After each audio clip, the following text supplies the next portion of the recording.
Take two. We're just gonna That's all pretend. you heard for like the first 15 minutes of me fucking chewing. No, it's fine. It's fine. Hey guys, and welcome back to stream. Coming in with a bite-sized battle cry for the second time today. It's your girl Venus. You're over again. It's your girl Venus, and as always, my lovely co-host Red. Hey, how's it going? This is the first time we're doing this. Yeah, no, yeah, totally the first time. Not the second time, the first time. Because Venus was not dumb and forgot to unmute her audio mixer, so we could only hear Red the whole time. Yeah, all I could do is hear me chew. As always, guys, this is going to be a mature stream. We are talking about mature topics because this is Persona 5 Royal, and Persona is already a mature game. There will be spoilers this time around, so please, if you have not played Persona or you do not want any spoilers for possible theories, endings, etc., do not possibly don't watch this episode because I don't want to ruin the game for anyone.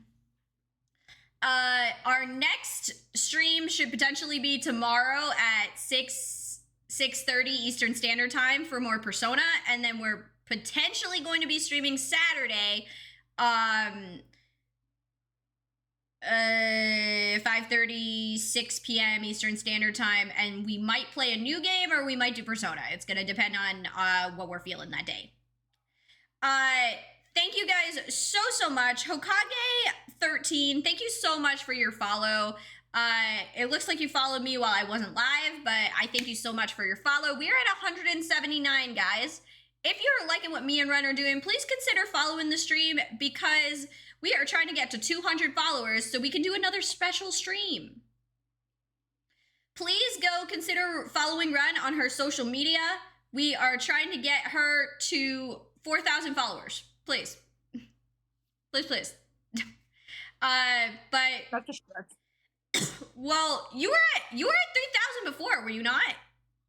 I was at 2,600 on my last account. Oh, okay. So we were trying to get you to 3,000 before. But yeah, no, we're gonna shoot higher.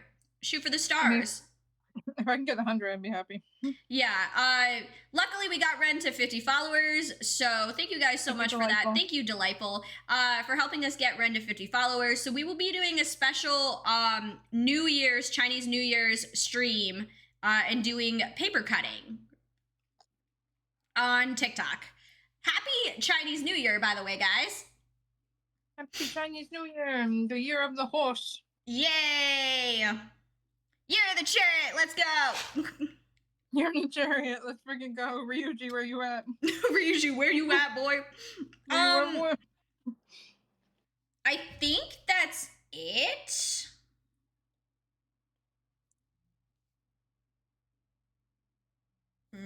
Give me one Follow second. Venus on her other socials. They're linked in her bio. Yeah.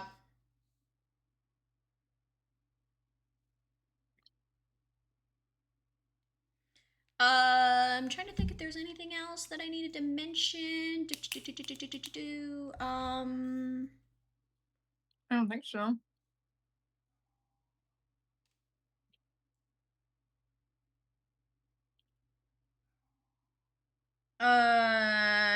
Yeah, I think that was mostly it.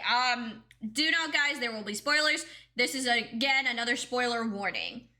Today...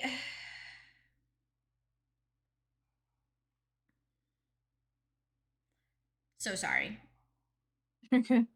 I am...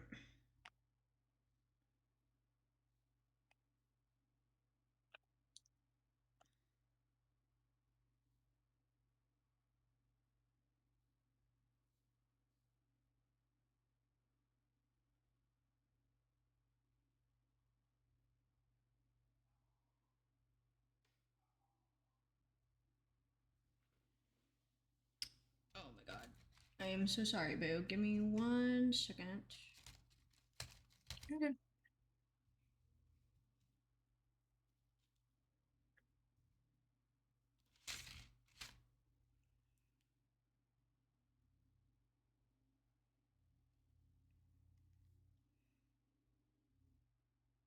Thanks, Delightful.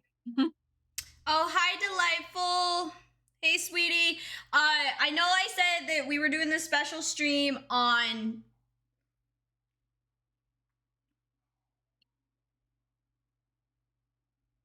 I said that we were going to be doing the special stream on Saturday, but due to some things, we are doing the special stream today instead.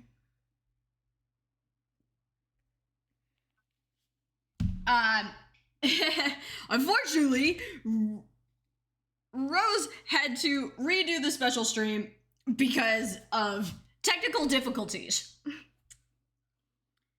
Yay! We're glad you're here, Delightful. I hope you guys have a snack and some food, because this is going to be kind of more of a chill, podcasty type stream where we kind of check in, we celebrate some of the milestones, and we give out some awards. So with that, I did make this PowerPoint, guys. I'm very proud of it.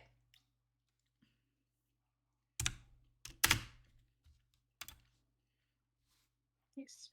So, some celebrational milestones. These are some statistics that I've pulled from rewatching all of our footage in 2 days. Damn, all right. So we have done, as of today, we have done 31 streams. We have been streaming for 4 months. We've been streaming Persona for over 100 hours. We've defeated 5 bosses, 5 palace bosses, and we've only died a total of 3 times. None of which were to palace bosses. Mainly just will seed bosses, and then also one super strong enemy that I thought we could fight, and then we couldn't fight. We have never lost a palace boss fight, which is great.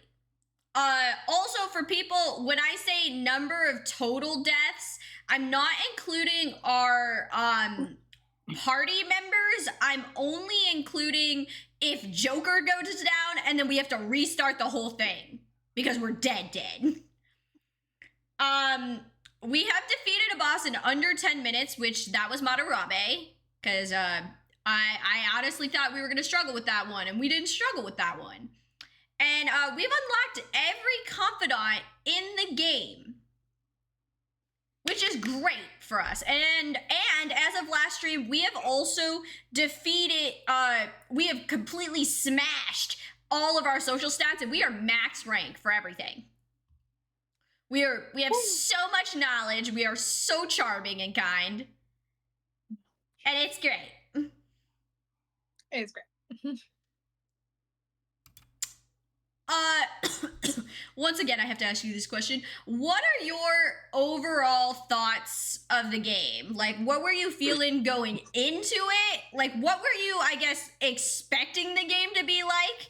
And then, how are you feeling about the game now? When I knew a little bit about Persona, but I never got into it, because, RPGs aren't really my thing because they're so freaking long. But I didn't expect to. I actually, as we continued and learned more of the story and the gameplay and stuff, I think I love Persona now, because I just love the lore. I love everything about it. It's like so. It's so well thought out, and even despite that it's long, that's my only issue, is that it's freaking long, but it's an RPG. What can I do? I really am enjoying the game so far. I love all the characters, the stories, the just the whole plot, just everything is just like really cool, and I'm excited to go further into the game and eventually potentially play the other ones. What kind of like gameplay and whatnot were you like expecting before going into it? Because like you'd never you'd like heard of it, but you'd never seen like any gameplay or anything. So were you expecting it to kind of be more like Pokemon or or like Yeah, in a way, I kind of expect it to be a little more like Pokemon. I'll be honest. a bit more of like an open world type game? Yeah, yeah. Hmm. I mean, it's kind of open, but not really at the same time. I It mean, you is. can explore and do things. Like you have the freedom of choice to do a whole bunch of things, and there's different endings you can get, which is cool. Um, Yeah.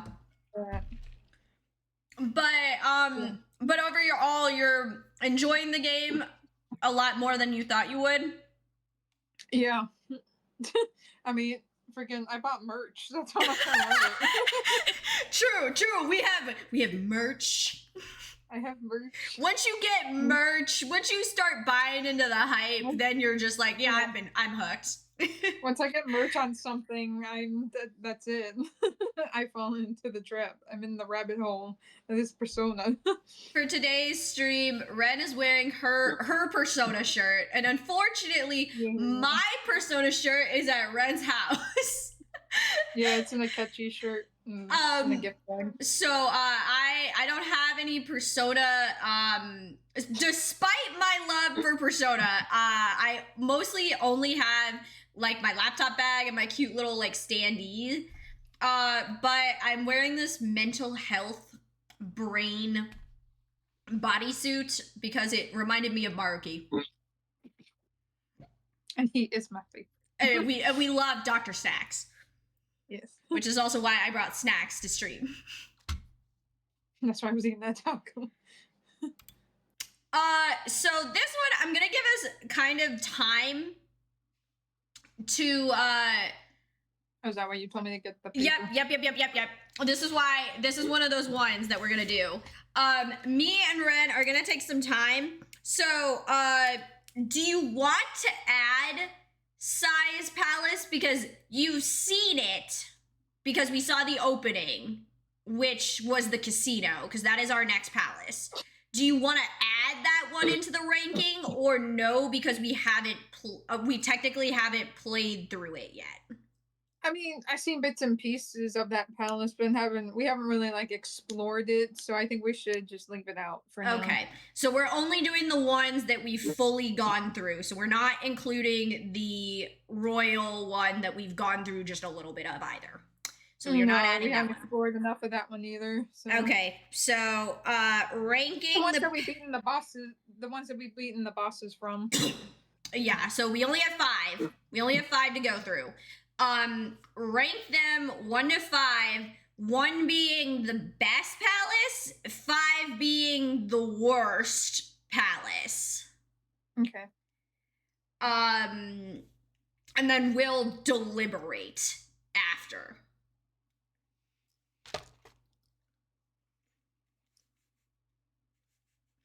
I'm also apologizing in advance if I spell the names wrong.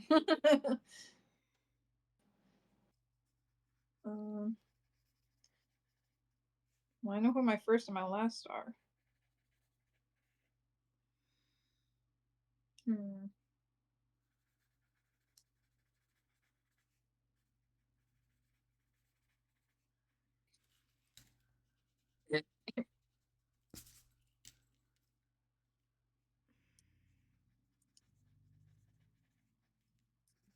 Damn, this is hard.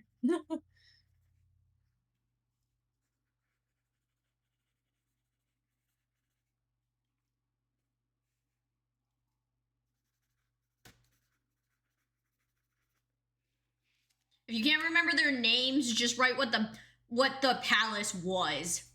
So like, no, I remember the names. I don't know what I want to put for what ranking. I have mine, but it's because I've cemented these. We'll deliberate, and similar to AT's, I'll see if I can change your rankings. We'll have friendly debate.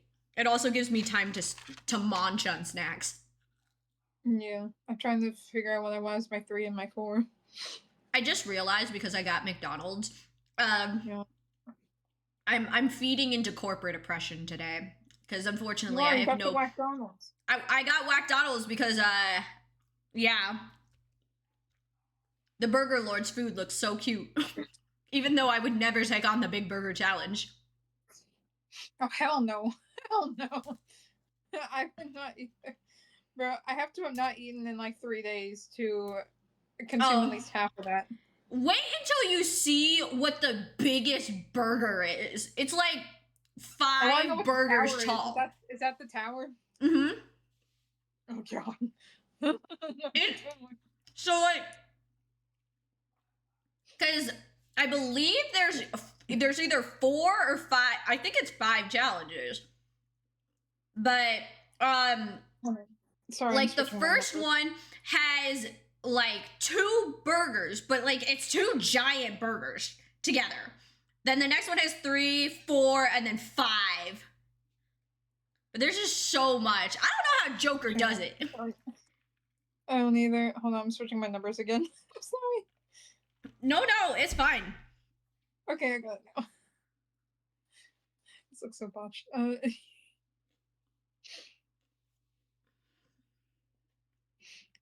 But So yeah, I'm ready. I'll go into this saying that my list is I ranked my palaces comprehensively. So I took into account aesthetic, puzzles that are in the palace, difficulty of getting around, boss battle, and then overall and then the music. Mm-hmm. So I don't know if that changes any of your rankings for you. Yeah, I just changed it again. No, that's okay. I guess I should have asked what we were. That's just my thing because I overanalyze stuff, but then also too, you know that Persona is my hyperfixation. So if you get me talking on it, I will talk for hours. But that's how I ranked mine. Yeah, no, mine. I was thinking of pretty much the overall aesthetic, the music, the battles, getting around, all that good stuff. Yeah. Okay. Do you have your list now? Yeah, I think I'm good now. I think I'm gonna lock it in. Okay. Who did you have? Do we want to start at worst and then work our way up? Sure. Who did you have at number 5? Kamoshida. I know it's steep beginner Jesus. but I just can't stand Kamoshida. Oh, okay. That was interesting. The palace also gave me the ick. Okay. Because he's lust, and I just didn't like overall how it all looked. But like the plot and everything was fantastic, but I just hated Kamoshida. I hate his character. I hated the palace, what it looked like. The music was fire though. The boss battle, I didn't like that either. I hated what he looked like. It grossed me out. Fair enough. So, yeah. But it's beginner palace, so. Jesus. Okay, you and I had very differing opinions on this. My number 5 was Kanashiro, because I really hated that bank because it was so simple to get around. That was my number 4. Kanashiro was my number 5. The reason I said that was 1,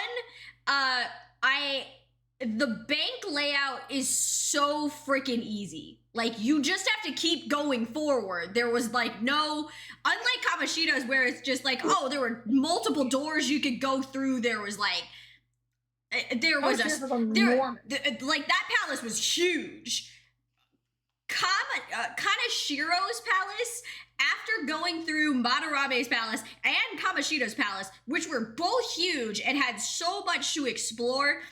Kanashiro's palace just seemed like so simple. Like it should have been the beginner palace, especially with the I was just tired of the big lock puzzle where it was just like, oh, we gotta go down this corridor, we gotta go find all these pieces, we gotta unlock this, and then it only unlocks a short part, and then we gotta do the same thing like 4 or 5 times.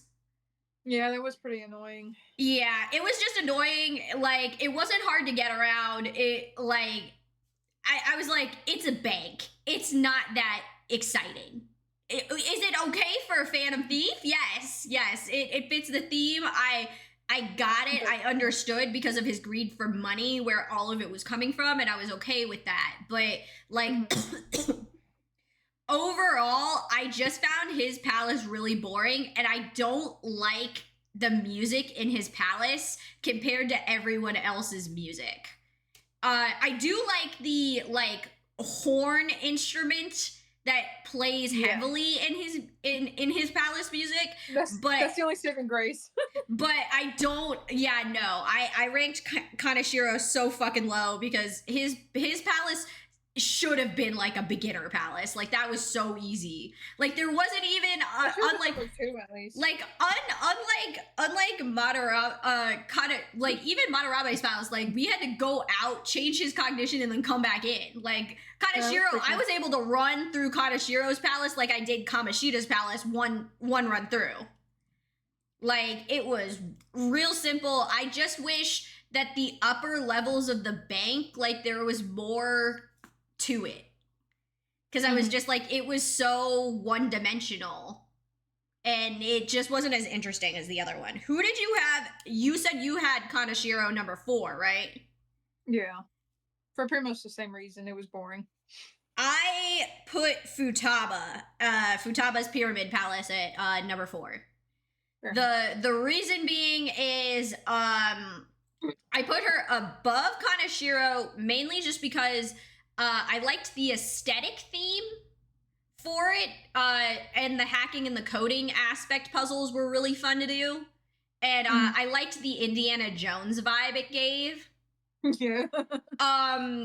The only other thing, though, that I didn't like is I didn't like that very similar to Kaneshiro's, it was like, okay, you go off into this side room, you do this puzzle, and then one part of the door opens to get us closer to where the treasure was. Like, it was a really, like, cut and paste, like, okay, we just have to keep moving forward, solving all these puzzles and do this, do that. But I did like her puzzles better. Because Kaneshiro's puzzles, it was basically, like, there were coded messages, and then all we had to do was find some key cards, and, like, that wasn't so cool. But, like, with Futaba's, like, we actually had to do, like, physical, like, puzzles, and those were kind of fun. I also appreciated that her puzzles were also Egyptian-y type themed. Yeah, I really like the Egyptian vibe a lot. And just Futaba's story overall in that boss battle was fucking insane. Oh yeah, I feel slightly bad about hitting her mom with a ballista? Yes, I did. That wasn't her mom. Who did you have at number 3? Akumura. Oh, okay. I really like the not so big on the music, not really so big on the boss battle either, but I just like the overall like space vibe it got, and did not like that timer for the battle. That's even though you're the one that was playing, I got nervous because I don't do time shit very well. But keeps you on your toes. But it was still cool to watch, and you got through that hella fucking fast. And we know we don't like the locked puzzles, but it was still fun to watch. But overall, I just like the space vibe. Music was so. Boss battle was so. Yeah, but I still like it more than Kaneshiro. So I also had Akumura at 3, so that's the first one we've agreed on. The main reason I put Okumura at 3 was because there were a lot of different puzzles to him where it was just like, it wasn't so like, oh, we actually have to like like there was a lot more like areas we had to go through. I like the little Dalek like enemies. Those ones were really cute, and I like that they have like the little cat faces on them. I love them. Which I find it adorable that he has the cat faces. Hi, Kane. I as you know, I hate those airlock puzzles with a fucking passion. So that's why I put Okumura at 3, because those puzzles are horrid. But you got through that fast though, just like the boss battle. Kane says, "Now about that Kirby hat." No, Kane, you can't have my hat. No, this is Ren's this is Ren's item. I was thinking of that anime where it's just like, oh, what's your object that turns into a weapon? But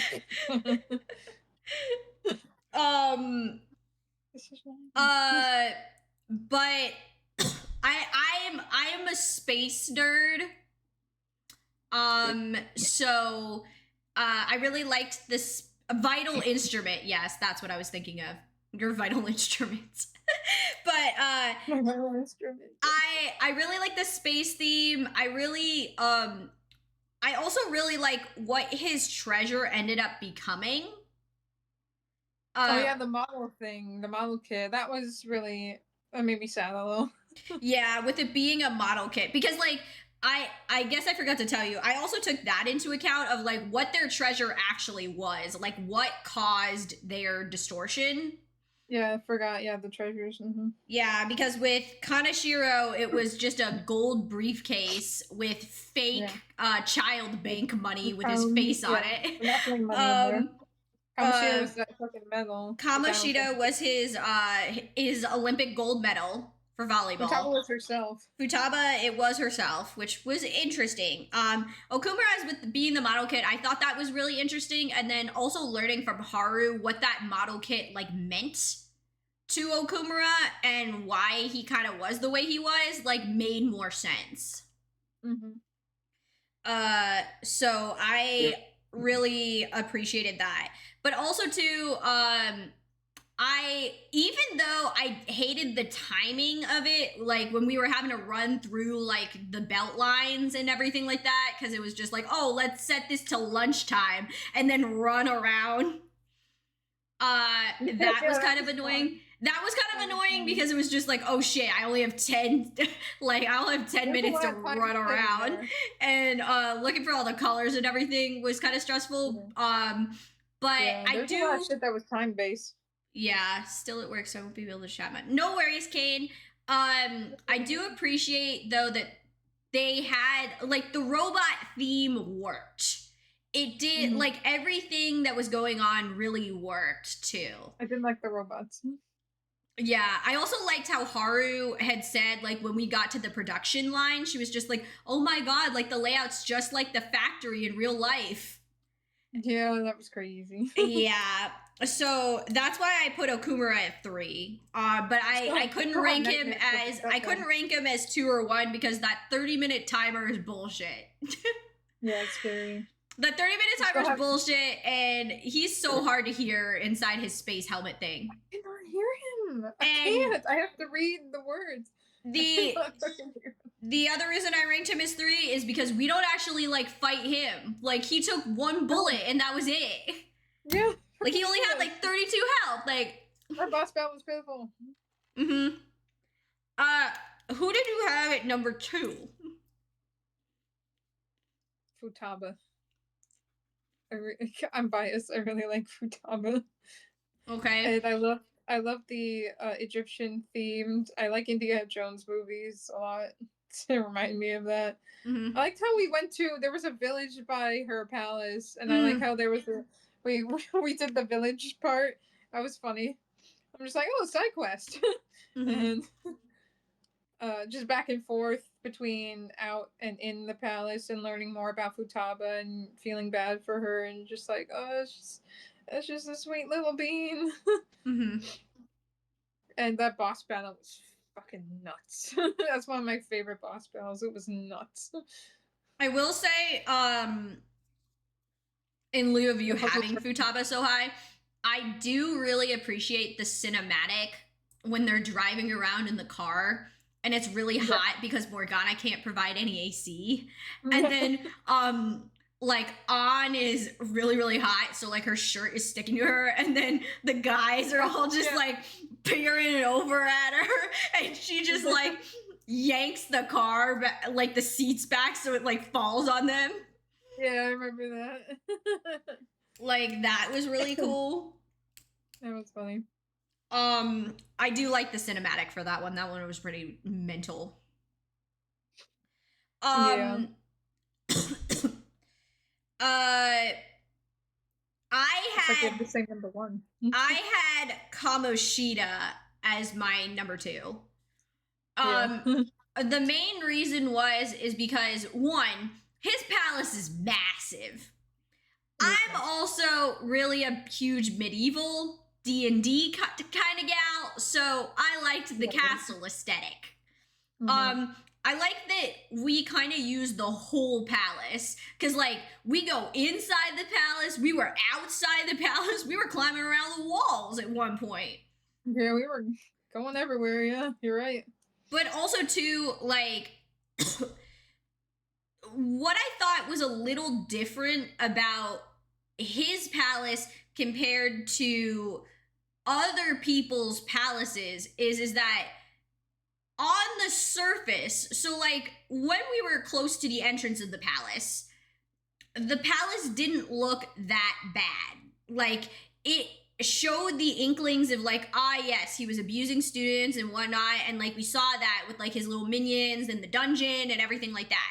But as we got deeper and closer to the treasure, it showed more of that perverse side of him. And that was like more closely guarded to the core of his palace. And I just think it speaks to his nature of being able to hide it so well from like the outside world of like, oh no, I'm obviously just this like very charismatic gym teacher.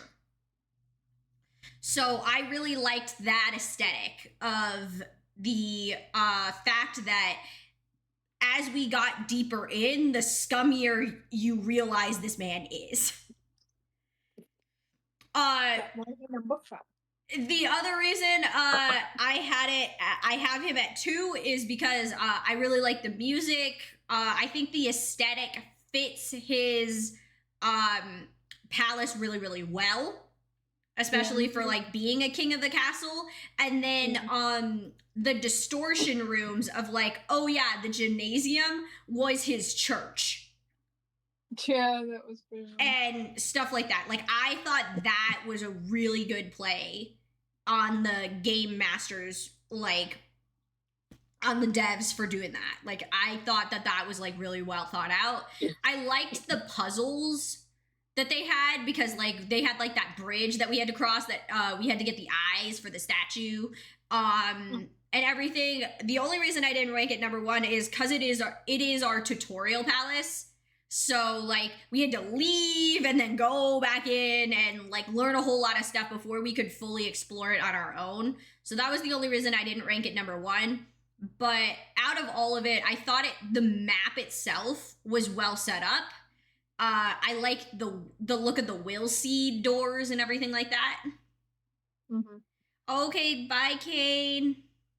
Bye, Kane. But overall, I thought it was a great palace. I liked the design of it. The medieval was right up my alley. And it was the first palace that we took down, so it gets kudos in my book. Fair enough, yeah. So that means that you and I had the same number 1. Yeah. Being Matarabe. Why did you rank Matarabe number 1 over the rest of them? Out of all the stories with all these palace rulers and stuff, I can't explain why, but Madarame stuck out to me the most. And his treasure was the original Sayuri, wasn't it? Or am I dumb? Yeah. Yeah, the fact that he like did all this shit, raised, like, quote unquote, raised Yusuke, and yeah, and all the puzzles, going through the paintings and shit, and the boss battle with fighting those paintings, which was a little creepy, but it was still pretty cool, and fighting all those Monorames. Um, and I really liked the palace music a lot. was it was pretty good, and just like running through this whole art museum was pretty cool. Mm-hmm. And yeah, just overall, it's just, I don't know, it's it just stuck out to me, and I really liked it a lot because it was something. It felt like something new, something different than Kamoshida's, because that's the tutorial palace. Mm-hmm. But like, I liked how we went out and did all this stuff to open the door and came back in. Mm-hmm. Yeah, it was just really cool. Yeah, I just liked the story. the reason I ranked Madarame number one in my book was I really like, as you said, I really like the story and the lore that we learn about Madarame as we go through the palace.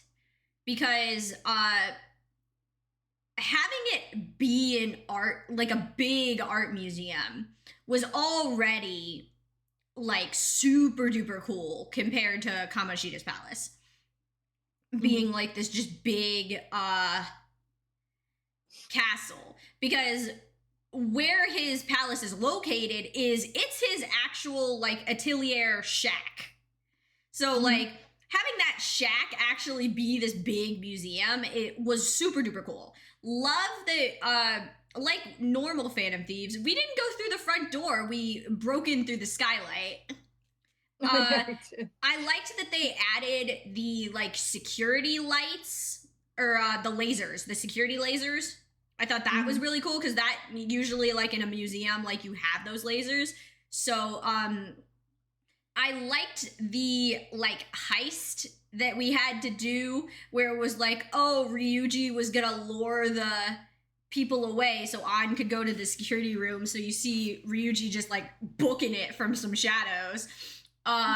You had Morgana attach the little hook. We turned off the lights, and we like that whole sequence was great. Loved that.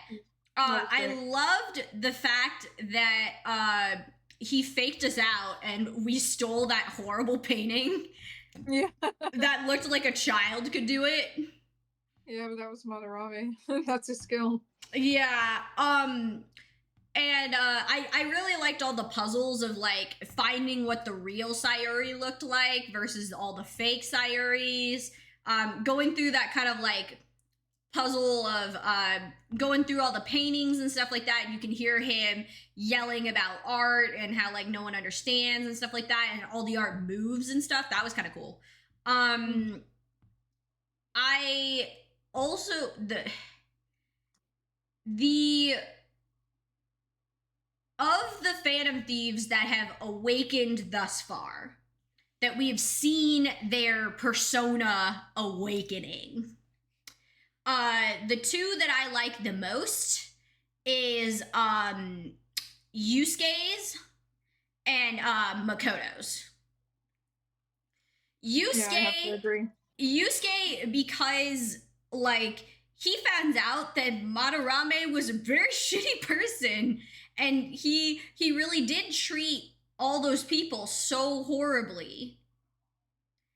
And when Yusuke wakes up to that and he like realizes, he's like, did you throw away my mom?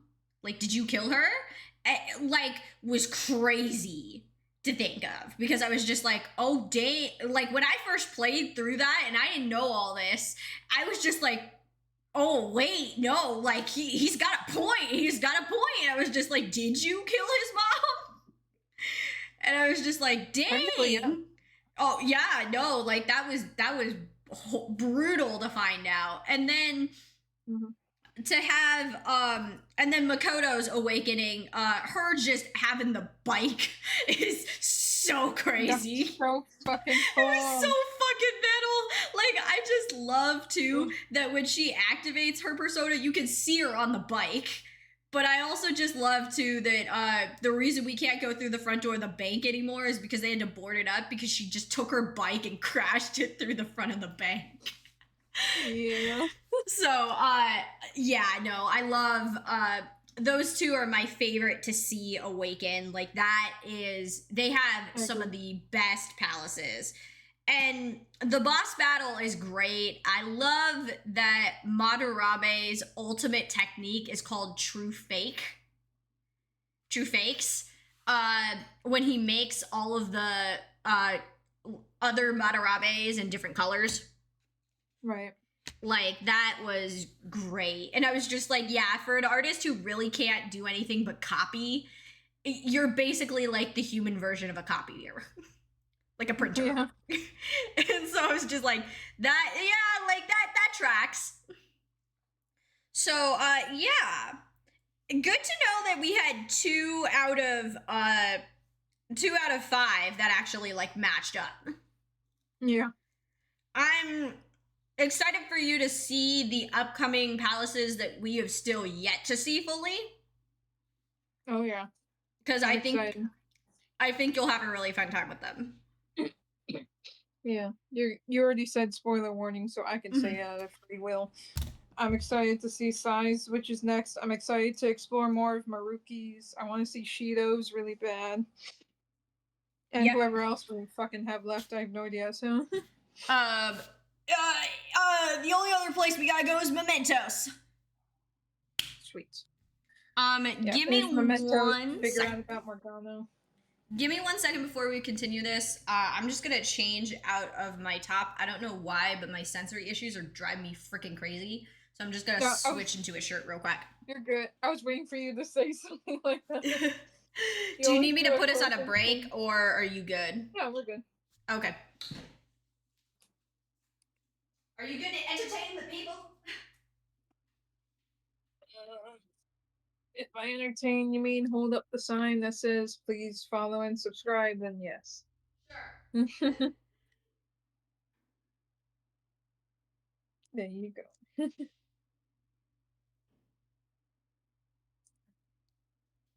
Let me add a pen.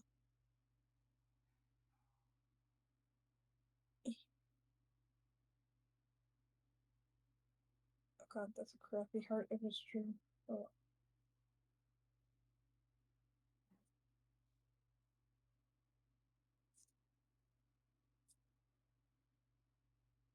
There you go. No, thank you.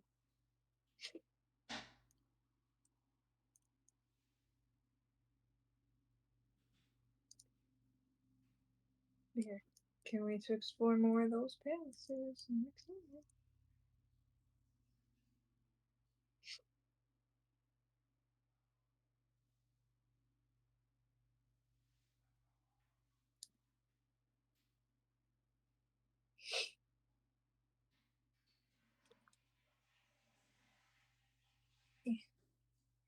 Yeah, I did say there were spoiler warnings, so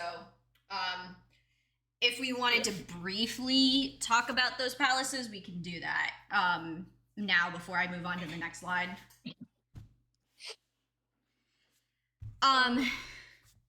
So obviously we'll talk a little bit more about Maruki's palace that we saw a glimpse of when we went to rescue Kasumi, where we saw her gain her persona. I'm so happy I got it right. Yeah, it was like there was you can go into a little bit of theory talk on that about how you ended up figuring out it was Maruki's palace. Because the palace looked scientifical. And then there was the freaking the boards, whatever it's called, the bulletin boards of the bulletin boards of cognitive science, and that's when it clicked. I was like, oh, but I didn't know the casino was size, and you told me. I was like, oh shit, okay, that makes sense. Well, So, yeah, no. So the reason we know it's Size Palace, so at the I beginning should of have the figured that game, out. at the beginning of the game, when we had the cinematic, we saw the huge casino palace that we're going to next. Yeah, because she gambled. But the biggest thing that you can tell at Size Palace is there. So have you ever seen like Lady Justice? It's usually a woman. She like has a blindfold on and she's holding like the scales of justice. Usually, yeah, you see them a lot in like courtrooms and shit like that for like cops or lawyers. Yeah. Yeah. There is a Lady Justice, but at the casino, it's in neon lights. We'll be able to see it again, but if you watch our first video, when you see the plane, like the little helicopter plane, where we see the whole outside of the palace, you'll see a Lady Justice standing outside with the scales of justice in her hand. Which was our first indicator. The other indicator is that when Sai is questioning us after we defeated Okumura, and she's questioning us in reality about the fact that like we didn't kill Okumura, we're not causing the mental shutdowns, blah blah blah blah blah. She deliberately says like that the last calling card like she's got in her little binder, because we're basically recounting all of this to her in real time. She says the last calling card was sent to her, Sai Nijiba. She did say that. And she slides over the calling card that we sent to her. So that was your other indicator of that's where we're going next. Mm-hmm. But yeah, it'll be interesting for you to see the casino as a whole. I think you'll really, really like it. There is going to be one puzzle in that freaking palace that you are going to see me rage at as much as I rage about the the freaking airlock puzzles. But it's mainly just because I'm going to have thief vision on 24/7. Fair enough. Peony Panda, hello. Hello. Welcome back to stream. And then yeah, I'm excited for you once we do get to go back to Maruki's Palace, because I think you'll really like it. There's a lot of really cool puzzles about that. I hope you've brushed up on your color theory of like when I say color theory, I mean like blue and yellow make green. Oh, yeah, we're good. Shit like that. Yeah, no. We're so good. We'll need that. I got you. We're so good. And you also said too that you're excited to see Shido's palace. I haven't told you anything about his, but that's gonna be great. I don't know shit about his palace yet. I don't know anything. No bosses. I don't know what the shadows look like. I want it to remain a mystery. I want to be. Yeah, that one's gonna be great. I'm excited for you to see that. Me too. Let's move on to the next slide. So, fudge cakes. My bad. Ignore the last slide, guys. What last slide? So this one is going to be our confidant slide. So, for this one, before we move on to the next one, because the next one you'll need your pen and paper again, because I'm gonna have us rank some confidants. But for right now, I want your opinion. Do you like the confidant aspect of the game? Like, do you like having to be able to actually like hang out with some of the NPCs that we meet? I do actually, because I want to know more about the characters, not just our own character. So it's really nice to learn about their stories, how they also became Phantom Thieves, and building friendships with them. Uh, Just yeah, just overall learning about P characters other than your own is like really nice, and it's I love it when we get to hang out with them. It's so fun. Peony Panda, we already discussed how we ended up finding out it was Maruki's palace. It was mainly just because one, I guessed. Kasumi's nav. Well, she guessed, but also Kasumi's nav activated. And as you know, what are the three things you need to activate the nav? A name, a place, and a distortion. Mm-hmm. And the only two names she mentioned were us and Dr. Maruki. And Yeah. it was pretty obvious by all the bulletin boards with cognitive science written all over it. Yeah. Yeah, at first, yeah, I was thinking in my head, whose palace is this? And then you went up to the cognitive board, and I was like, oh, that makes sense now. I have never actually gone up and actually read what was on the boards. I just thought they were like, you know, like nerd boards, like when you have a science fair and you're just like, oh, let me stick all this stuff to this poster board and people could read it. Oh, goodness, excuse me. I kind of like though that because it's not fully done yet and he's not as well known because his paper isn't published, there's just like there were like pigeons and stuff like just there Yeah, chilling out in the palace. I fear when that paper gets published, we're cooked. We're cooked, chat. It's just gonna hit the fan when that paper is published. You're so fucking cooked. We gotta say Kasumi again. Do you like that the confidants are split up of like, oh, some of them you can only hang out on certain days, some of them you can only hang out at night versus the morning? I mean, yeah, it's pretty cool.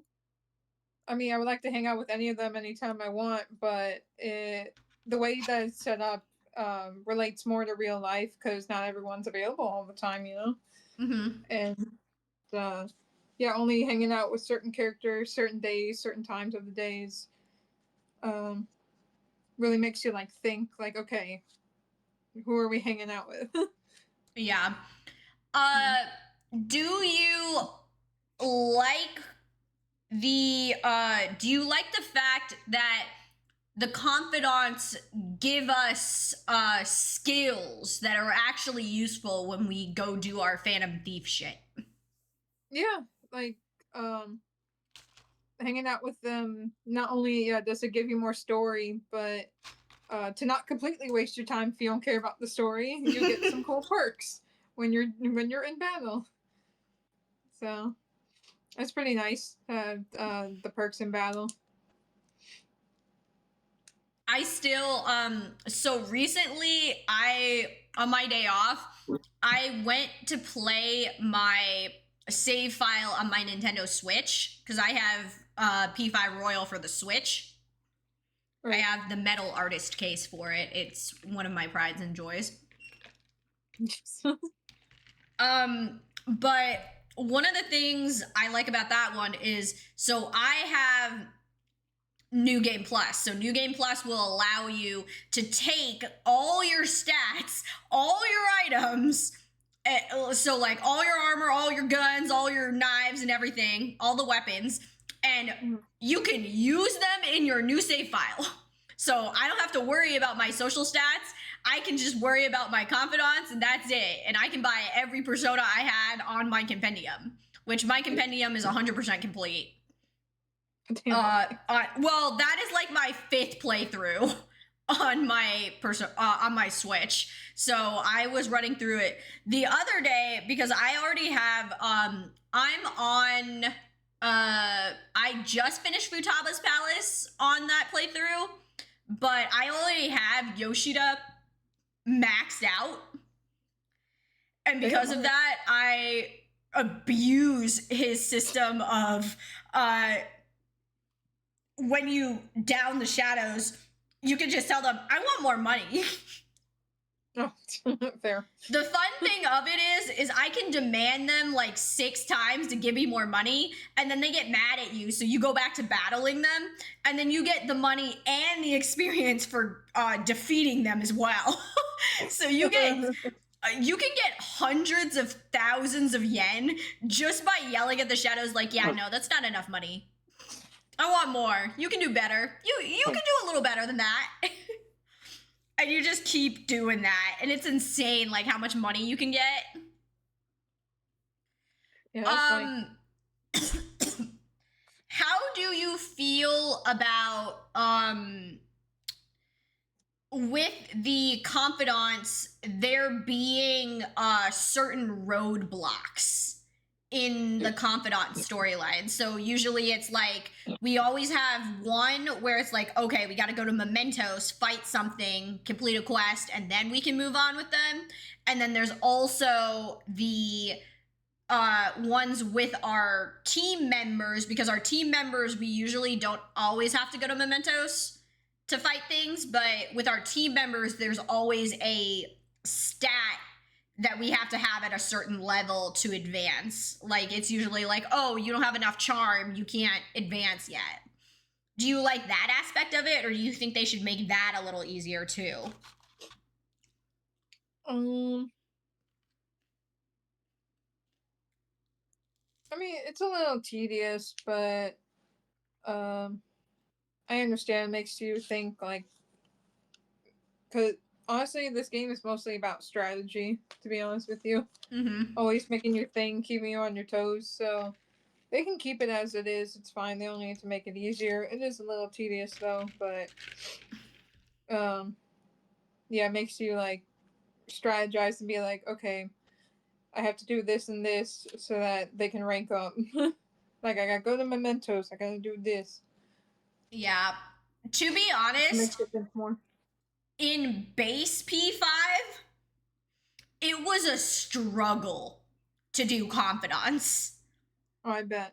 Because to get your stats up, so nowadays we have a lot of free opportunities for knowledge and kindness and other things like that. It's like, oh, water your, like, give nutrients to the plant, do the crossword puzzle, watch the game show on TV, and those don't waste your time in the game. There was not those opportunities in base P5. So trying to get your knowledge stat up and also trying to hang out with the confidants that you want at the same time was non-existent. Like, you had to pick and choose your battles real carefully, because it was a struggle to be able to like level up anyone to get anywhere. So I do appreciate that the devs made it better for P5 Royal to be able to do stuff. Because, yeah, well, if you didn't have Kawakami at 10, where she gives you the massage, so, like, you can do stuff after Mementos, like, you could go to Mementos and that was all you could do for the day. And so nowadays, with us being able to do stuff in the morning, at night, have Kawakami do stuff for us so that we can go do other things, is so much more helpful. Yeah. We will talk Mementos in a little bit. I realized I didn't make a Memento slide, so we will talk about Mementos after this. But, so we're going back to the pen and paper. I have my cute picture of my best boy, because I am definitely no bias here, none at all. Oh, I know who you're picking. Okay, so I thought that we could make a rank list for the confidants. So it'll be 2 different confidants. We're gonna do top, do you want to do top 5, top 4, or top 3? We'll do 3. Okay, we'll do top 3 romance options for both the male confidants, if we could, because unfortunately there's no way for us to play as a female protagonist. I'm sorry. I would like to be able to date my men. So top 3 male confidants and then top 3 female confidants. Okay.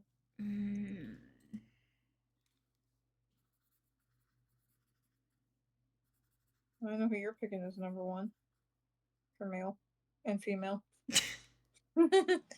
Because ours is going to be the same for female.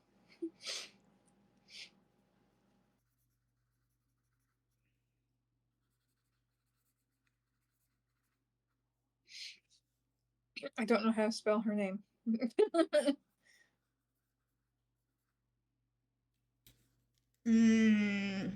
Top 3 is hard for female though.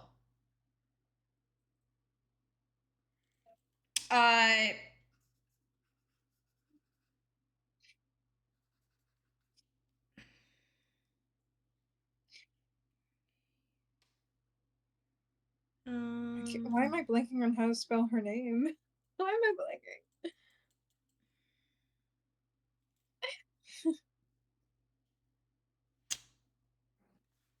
I was just like, what the fuck is your name? I was trying to write a name. Because, like, top 4 I feel would have been easier for me to do. Because top 3 makes it really difficult. Because 3 and 4 are interchangeable for me for both the females and the males.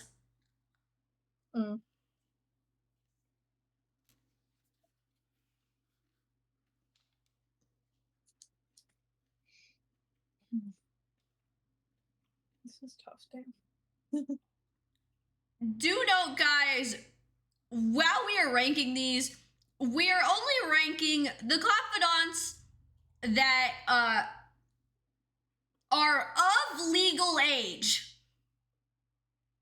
Of legal age. And we are considering the fact that we are of consenting age ourselves. Not as Joker-kun. Unless they are our classmates who are in the game our same age. Because once again, of consenting age.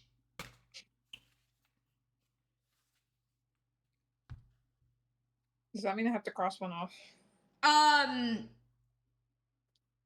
So the only people that I'm saying, like, we're not adding to this list is mainly Shinya. Because because he's an elementary school kid. And I personally didn't add Futaba or Kasumi because they're 1 year younger than us. So meaning like their first years in high school. Yeah, I agree. I crossed them out of the list. Okay, yeah, I didn't write them down. I would say Peony American standards of age of consent. But again, too, like, we're considering it of, like, we're the age of Joker if we are talking about those of the confidants that are of age, or, well, are our schoolmates, so it's, like, not as weird in that sense, but in terms of, like, the adult confidants, so, like, Oya, Kawakami, etc., like, that's just our personal preference. Because those guys are obviously of legal consent. Obviously, like, a relationship like that would be kind of sus because we are a second-year high school student, but seeing as we as the players are of legal consenting age, we will be doing that. But again, too, like, we are taking it as, like, we're not picking the characters that we already know are not, like, they're skimming that line, and we're not talking about them.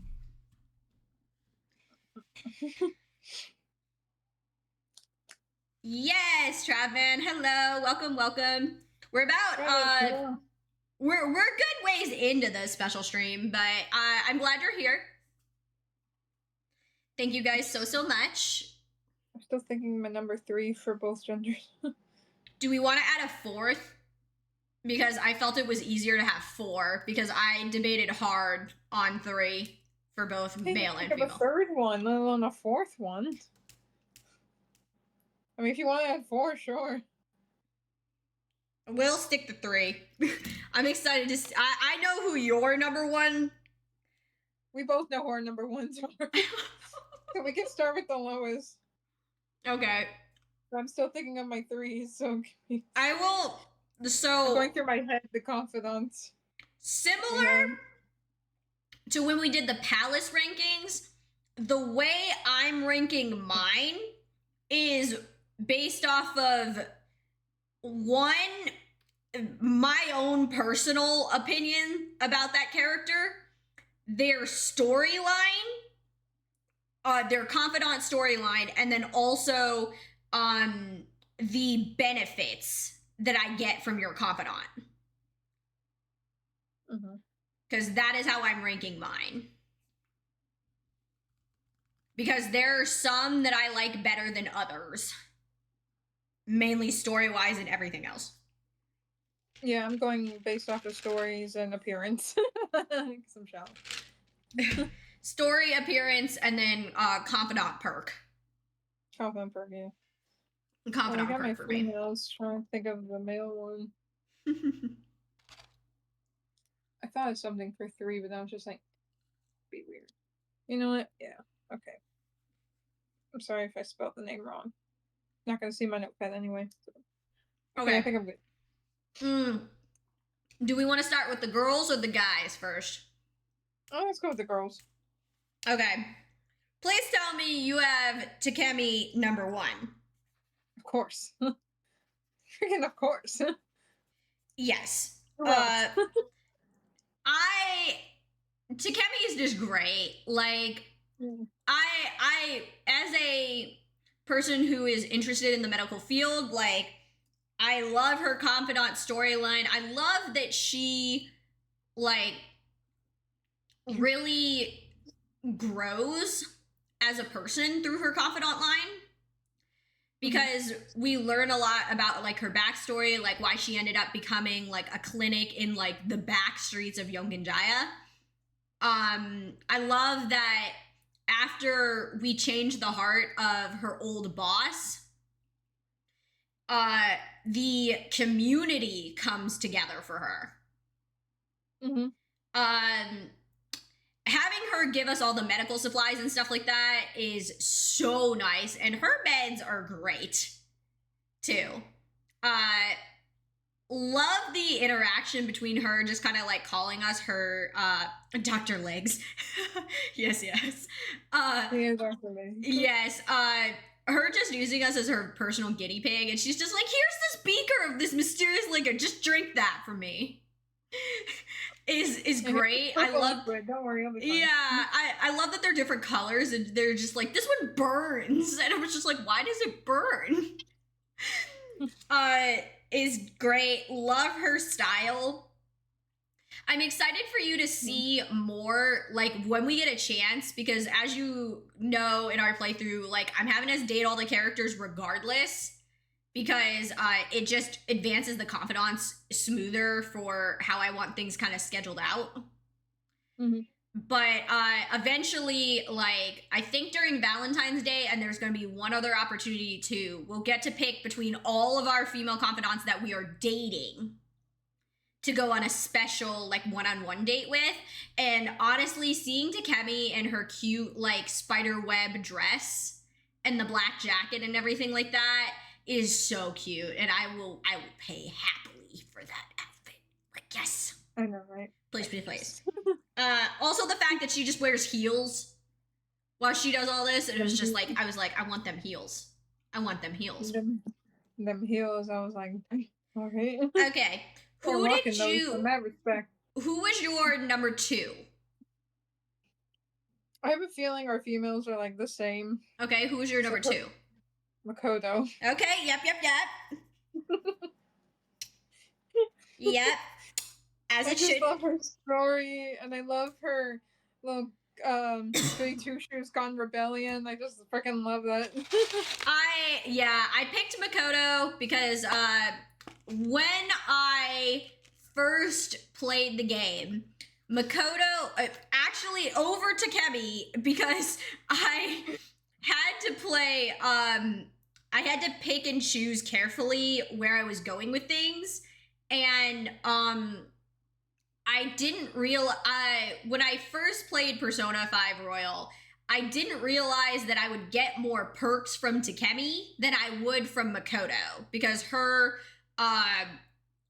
confidant perk is that we just learn more about shadow factorization and we can look and snoop, and Akechi does the same thing. So for me, Makoto's ability was less useful than Takemi's later on in the long run. But I do love her storyline so much. She was best girl. She was the first girl that I romanced, and the only one in my first playthrough of Persona 5 Royal that I romanced. Honestly, I probably would do the same. But also too, her persona's fucking metal as shit. Like, it's a bike. It's a fucking bike, and the fact that her weapons are her fists of justice for the win. Fist of justice, and she's the only one with a driver's license. Yeah, fist of justice for the win. We love Makoto. Her biker outfit is so great. I love her Showtime attack with Ryuji. Her Showtime attack with Haru is also really great. I know you haven't seen it yet, but I'm so excited for you to see that one. I want to. Who was your number 3? Again, I feel like it's the same. It's Hifumi. Yep. Why did you pick Hifumi? She's just so sweet and so cute, and I feel bad. Her story made me so sad. Her whole shogi thing that she built up for years was a whole fucking lie because of her mom. She tried her best. She tried her best to like do it like it truthfully, like no cheating. But she has to go back to where she started because she's not as skilled as she thought, which is she's fine with. But I just feel so bad for her, and her story was so sad, and she's just so sweet. And we love her outfits. The reason I put Hifumi at 3, I was debating about this because Yeah, who dropped for 4? For 4, in my 4th place, the 2 that I have interchangeable for 3 is Hifumi or Haru. Okay, that's why I put at 4 for his Haru.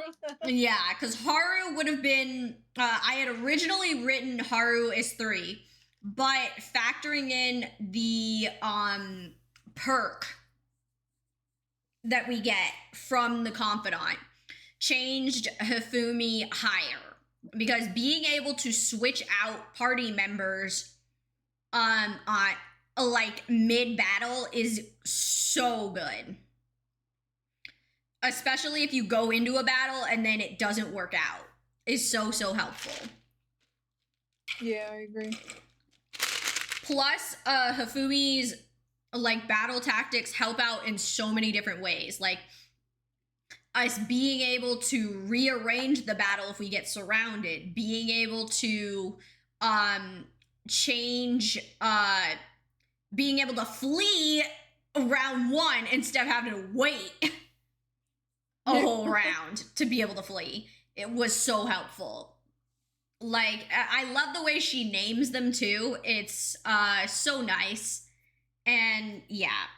The other thing that I really like is that where we go and do her confidant, like we meet up in a really quiet church.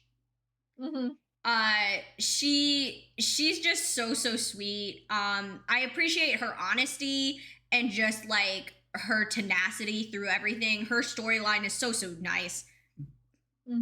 But I did have Haru at 4 because after Makoto and Takemi, Haru was the 3rd girl that I romanced fully. I really love her storyline. I love Haru's character as a whole because she, except those like few moments where you forget that she's rich. Yeah, like where it's just like, oh yeah, we just bought out the whole entire park of Destiny Land, and it's just like, how much yen would it be to take the whole thing of like Destiny Land? Like, that's a lot of money. Like, you forget Haru's rich until there are, like, the moments, like, we see her get into the limousine during the fireworks festival. Yeah. And Does that stuff mean like she that. takes over the corporation now? Because what happened to her dad? Yes. Shit. That's something we'll learn in her confidant line. Is her kind of learning to be a CEO. Oh boy. But yeah, Haru was the one that I was kind of like debating on because like I really do love Haru, but Hifumi beats her out for me just because I really just like Hifumi. She's so sweet. She's so freaking sweet. Okay, on to the men. Fictional men. I'm assuming that Maruki is your number one. Maybe. Yeah. Yep. Maruki is my number. Capital letters, by the way. Maruki is my number 2. Because as it is shown on this screen, Akechi is my number 1 man. Yeah, I wonder who. Yeah, I wonder who it could be. It's not like I put it on the slide or anything. Not as like it's in my official character art. I was debating on 3, and I picked him as 3. Oh, Akechi is at 3 for you? Mm-hmm. Really? Mm-hmm. I didn't think you were gonna have Akechi on your list at all, to be honest. I mean, I know what he is, I know what he did, but I feel really bad for him. And he's cute. I will put out another spoiler warning before I go into Akechi. So,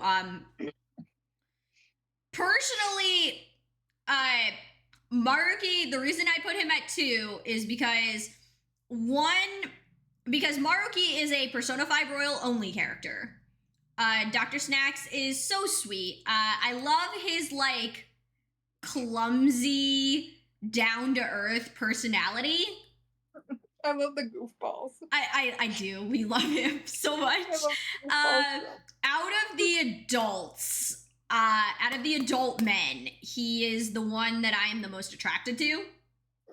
Mm-hmm. I love that he loves apple juice from like the little cartons, and we always see him eat one. He always gives us snacks, which is so sweet. But me personally, just knowing Maruki's history, knowing his background and everything like that, I can sympathize a little bit with Maruki. And it's another one of the reasons why I say there are only 2 palace rulers we can feel sorry for. Maruki is one, Futaba is the other. Those are the 2 that we could forgive. Everyone else, no. Fuck that. Fuck that shit. We ain't forgiving no one. Yeah, no, yeah, same with Maruki, like with Akechi. I know, I understand his story now. I understand why he did what he did, and I feel bad for him. Who was your last pick? Who was your number 2 man?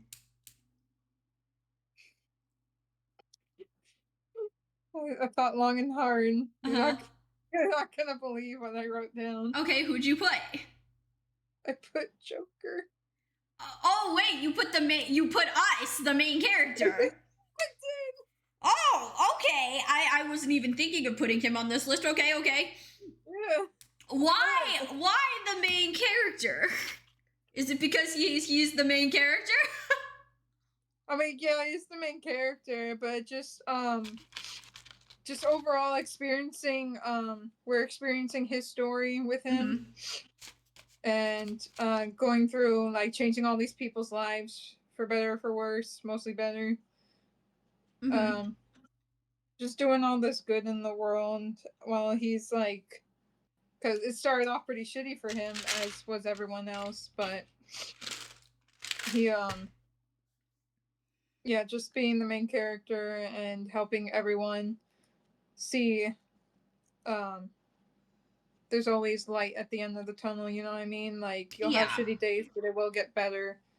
He's that one friend that's just like, hey, I'm here for you if you need someone to listen to. Yeah. I appreciate that a Joker is definitely one of those things of like life can deal you a bad hand, but it's how you move on from it and like continue to kind of live your life that really shows like your resilience and everything like that. So I appreciate like I do appreciate where Joker's story as a whole, like coming here, being labeled as a delinquent, like going through all of this, meeting people who understand him. And finding your people. Joker helped everyone find their people. But also too, just like that sense of speaking up for those who have been wronged, and kind of just like that whole thing really hits home for me. Especially like the one interaction that I really, really love with Joker is his interaction early in the game with Shiho. Yes. Before they leave school, where she's just like, hey, like, I know you're the guy like that all the rumors are talking about, but she's just like, you're not really that bad. Like, I know a friend talking about On who has rumors spread about her, and she's not like that. And yeah, exactly. Yeah, to have that interaction before Shiho like jumps off the roof is so like heartbreaking, because it's just like, oh my god, like this girl who like believed in people and like believed in the better of people regardless of like what other people were saying, like suddenly had something happen to her that was so bad that she gave up. Was really hard the first time I played through this game. It's just a lesson saying no matter how hard life gets, it will get better. Just don't give up. Yeah. Gotta find your people. Yeah. But that's actually a surprise. I didn't actually think about adding Joker to the mix of this. I wasn't thinking about either, but then I thought long and hard, and I'm just like, I feel like Joker would count. So who's like, did you have a fourth? Was there someone else besides Akechi you were considering? I did write a fourth. Who was your fourth? Well, most of the male confidants besides Maruki, Akechi, and Joker, main character ourselves, I think of as my sons. So I wrote Sojiro. Fair enough. Sojiro was who I had at 4 as well. My number 3 was EY. Oh my god, I forgot about EY. Fuck! Can I change my number 4? I'm sorry, Sojiro. Sure. I'm changing my number 4. Fuck me, I forgot about EY. Yeah, my number 3 was EY. So pissed at me. Delightful, cover your ears. Don't hear that Ren forgot about your man. I'm so sorry, I literally forgot, because we just started his confidant line. I'm just learning about him, and I forgot about him. We're already halfway through EY's confidant. He's at 5. Oh yeah, you're right. Oh my god, I forgot about him. I fucking love EY. His confidant, like, you'll learn more once we finish his confidant line, but I fucking love EY. He's gonna be number 3. Sorry, Ketchy, you're bumped to 4. The gun customization for me was crazy. Yeah. Sorry, EY's 3, Ketchy's 4 now.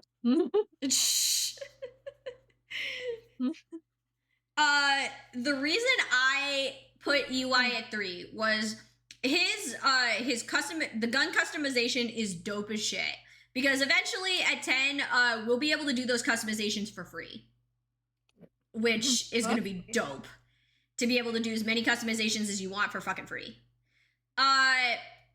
The other thing that I really like is the other thing is too is that in Persona 5, I think I told you this before, but guns are a lot better in Persona 5 Royal than they were in Persona. Because in regular base Persona 5, the amount of bullets you had in your gun was the amount of bullets that you could use for the whole palace until you left. So they didn't reload every battle like they do in Persona 5 Royal. Fucking awful. So you either had to make a persona that did gun damage, or you had to save your bullets for the right time. So it was a pain. Yeah, the gun mechanics were shit per base P5. Uh, with Royal having the better gun mechanics where they're actually like they reload every battle. Having the customizations on EY's guns are so helpful to be able to down shadows, to get technicals, etc. Like it is so much better with Persona 5 Royal. So that is one of the reasons I have EY at 3. The other reason is between him and Sojiro, I'm just more attracted to EY. Yeah, no, I agree. I so pissed at myself that I forgot about him. I also just really like that he's got a kid and he's dope, but also his like mafia persona. Like I'm just trying to imagine like a slightly younger EY in the mafia. I know, right? Like I just think he would be so freaking cool. I like to theorize that he has back tattoos, and I want to see it. Yes. Yes. I need that so fucking badly. Okay. Because I have now realized that I do not have a slide for it, and I'm kind of mad that I forgot to put a slide in here for this. I'm not going to switch to the next slide just yet. But the next part of the game that I wanted to discuss was mementos. So the randomized public palace, where it's everyone's palace. What do you think about mementos? Do you like how it's kind of set up? Do you think it's kind of dumb to have like to have like that public cognition palace outside of the palaces that we already have to fight? I think it's pretty cool because instead of just being rooted to like these extremely bad people, because unfortunately there are bad people everywhere, and some distorted desires are not as strong as those people because they've done some fuck up shit. So but having like all of these other people that aren't as bad but still pretty bad grouped together, and you can just like hit shit with the cat bus and fight those shadows and help other people in small ways is really nice. I like how it's laid out. I like how we drive Morgana in the cat bus and ram shit. The only thing mementos I find annoying is those fucking stamps. Those fucking stamps are fucking annoying. We haven't met the Grim Reaper yet. I'm scared. And I'm kind of surprised. As you get deeper, it looks creepier and more distorted. So that's really cool. I'm kind of surprised that because again, I rewatched every episode. We haven't even had the chain noises to say the Reaper is on the floor. Yeah, no, I've been listening to that every time we went, and I get scared. I'm just like, oh god. Well, because I haven't looked up what it looks like or anything. I'm just like, oh. There's a slim chance that the Reaper will just show up on the floor, but mainly how you get the Reaper to appear is you stay on the floor too long. So, like, if you sit idly in the car, the Reaper can appear. I highly suggest you don't fight the Reaper until you're at least level 80. Yeah, he'll wreck your shit. 80 or higher, because the Reaper can one-shot kill pretty much everyone, because he has all like the high-level moves. He's not weak to anything, so you need to have like a high technical rank, high baton pass rank.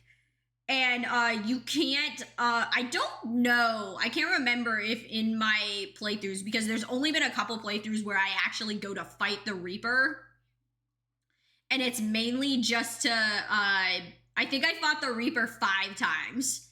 Because I wanted to get all my party members to level 99, because you can't get them higher than 99. Oh, okay. But the one thing I remember about the Reaper is that he he can still like one shot kill pretty much like everyone regardless. He does a lot of almighty damage. He has a lot of like every element at max rank. It's brutal. Fighting the Reaper early on is brutal, but it is kind of fun though because similar to the shadows, he still has like a physical form, so you can kind of like juke him in your cat bus. And once you get onto the platform, he can't fight you. So if you are on the floor for too long, as long as you just like keep trying to find the exit, or you have like one of the go home smokes, you can throw that, and then the Reaper will go away. So yeah, but how do you like the like subway aesthetic? Because you know, I don't know if you've been noticing, but people are actually like there's actual like cognitive people who are getting into the little subway cars that we see passing by sometimes on the floors. Yeah, I saw that. I think it makes sense for Japan anyway because most people take the subway. I don't think many people drive. It like most people I think take the subway to like work or other destinations. Mm-hmm. So most people in Japan would be there Yeah. in that place. Okay. It makes sense. It's Do fine. you are you do you not like the aspect of like the barriers that we keep encountering like every like 10 to 20 floors, where it's like, oh, you can't like this part of the floor is not going to open for you, so like we can I mean, only it's go a so little far and annoying, then we but have to stop. I mean it's a little annoying, but it's also because like it won't open until your popularity raises or something like that. Mm-hmm. So having to do like something, excuse me, like a side quest to raise your popularity is pretty funny. It is I annoying that there's a blockade, but I feel like it'd be too easy if there wasn't one. I think it's a good thing that they have the blockade because, like, at that point, they know that you should be at a certain level because obviously, like, things at the lower levels are going to be harder to fight. So Right. it makes sense to have blockades at certain points, I feel, because if you didn't, you would be trying to fight things that are like level 50 and you're still like level 20, 30. Yeah, So it true. makes it so it's harder, I guess, to get like KO'd instantly Hmm. from stuff. Um, do you? Or actually, no. I think we'll probably talk on that on theory. Did you have any other comments about mementos in general? I'm hoping we reach the bottom soon and find out more about Morgana's past. Yes. I know you mentioned the stamps, and honestly, I'm kind of glad the stamps exist, mainly just because the perk we get from the stamps is insane. Because Yeah, no, I like the Jose, perk that we get, but like the last time we went to collect stamps was just unfair and stupid. it's just because it's a randomized dungeon. We can either get Yeah, really keep that. lucky or really bad. But Yeah, Jose, that's another thing I hate about Mementos is that the map is random every time.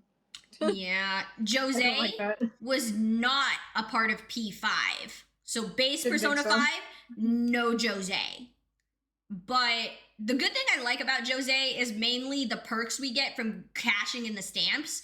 Because soon we're gonna get almost like a 200% increase in experience alone. Oh, hell yeah. Because right now we're getting 11 items every time we open a box. We um crash into one of the little caged boxes that kind of looks like the Mario Party thing. Every time we hit one of the ATMs, we get 11 snuff souls. So, though having all those items, getting all that treasure for free is insane. And then the amount of money that we get now for just crashing into shadows is increased is really really good. So once we get that experience high enough too, like just running into random shadows, like low level shadows, will level us up real quick. So there are advantages to the stamps. Do I hate the stamps? Yes, I do. I really, really do. Before we go on, I'm gonna put us on a slight break because I have to grab some water and stuff because my throat is really dry and I ran out of sustenance. You ran out of Sprite? I did run out of Sprite. I drank it all. No. I drank it all. I also my ice melted, so I drank all the water that was there with the ice. Okay, but yeah, we can put on the pause. Okay. I gotta use the bathroom anyway. Yeah. Small break, guys. We will be back. BRB.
Checking gonna see my the list of mixer takes. just to make sure. Sorry Make guys, sure your mic is on. I am checking it. I'm checking it this time, boo. Don't worry, I got it. Okay, I've got I hope you guys got more sustenance.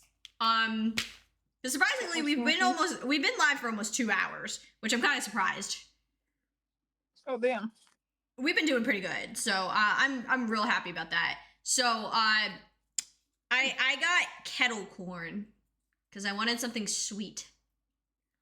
Hell yeah. That and Dr. Markey always brings us snacks. I want the snack he gives. Before we switch to the next slide. I was gonna say something, but I held myself back. Never mind. Oh, what? Go ahead. No, go ahead. Share with the class. I'm talking about Dr. Maruki with the snacks, and I'm just like, I hope he is the snack. Anyway, moving on. I need the Dr. Maruki, but doing the TikTok trend that I've done before, where it's just like, I didn't come out of the closet, I came out of the pantry. You want to know why? Because I'm a snack. Yeah, I need that. I will find, because I think I have almost everything I would need to do a Dr. Maruki cosplay. Let me do my Dr. Maruki because I've got slides. I've got flip-flop slides. I've got an ID badge that's blue. I've got my lab coat. I've got a tie that's blue. And all I need is a white. I think all I need is a white button-down shirt and khakis. Or wait, no. Yeah, no. Yeah. I think that would be pretty easy to do, but yeah, I would love to do a Maruki cosplay. And I got my glasses. Please. Yeah, it's just like, I would totally do that though. Dr. Snacks.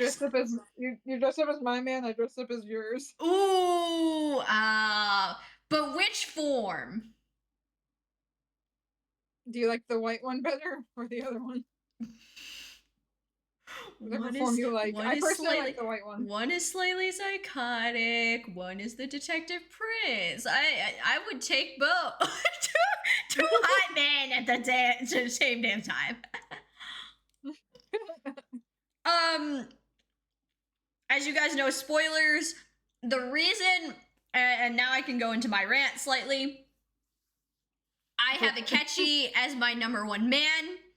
Is because I feel his confidant line, his story has the most growth. You will see once we get to rank 9 and 10, because 9 and 10 are story locked based. Similar to Morgana and Igor. Right. They're not ones we hang out with him. They're ones we get through story. Mm-hmm. Those two are so impactful. But the other thing is due to his, because we didn't get to hang out with Akechi, P5. He wasn't a confidant. He wasn't. Like he is in the P5 Royal. His impact to P5 Royal and its story is... It breaks my heart every time. And chat and you will see me cry again. Yeah. For it. I was told what happens and I'm gonna cry too. Even though he ain't my bitch, I'm still gonna fucking cry. Like a bitch. People can say whatever they want about Akechi, but you cannot tell me that this man does not know what it means to sacrifice everything. Go against all odds. And yeah, so that is why Akechi is my #1 man. He is also slightly a bad boy, and he is also the "but daddy, I can fix him" man. But daddy, I love him. But daddy, I love him. Yeah. I can fix that. I can fix it. We can fix it. Akechi. That's how I feel with Dr. Maruki. We can fix it. We can fix it. Akechi would be one of those things I would have to have on my hear me out cake. Hear me out. Hear me out. Is he a little psycho? Yes. But you need to put like on the Hear Me Out kit. You need a picture of him in the other form Mm-hmm. and put it on there. Yeah, but I fucking love him. The other thing is that he gets like a lightsaber. Does he? Yeah. So if you look in the picture that I have up on the screen, his That's a weapon, lightsaber. his weapon is literally a lightsaber. It is literally But an energy sword. It I is a thought that was lightsaber.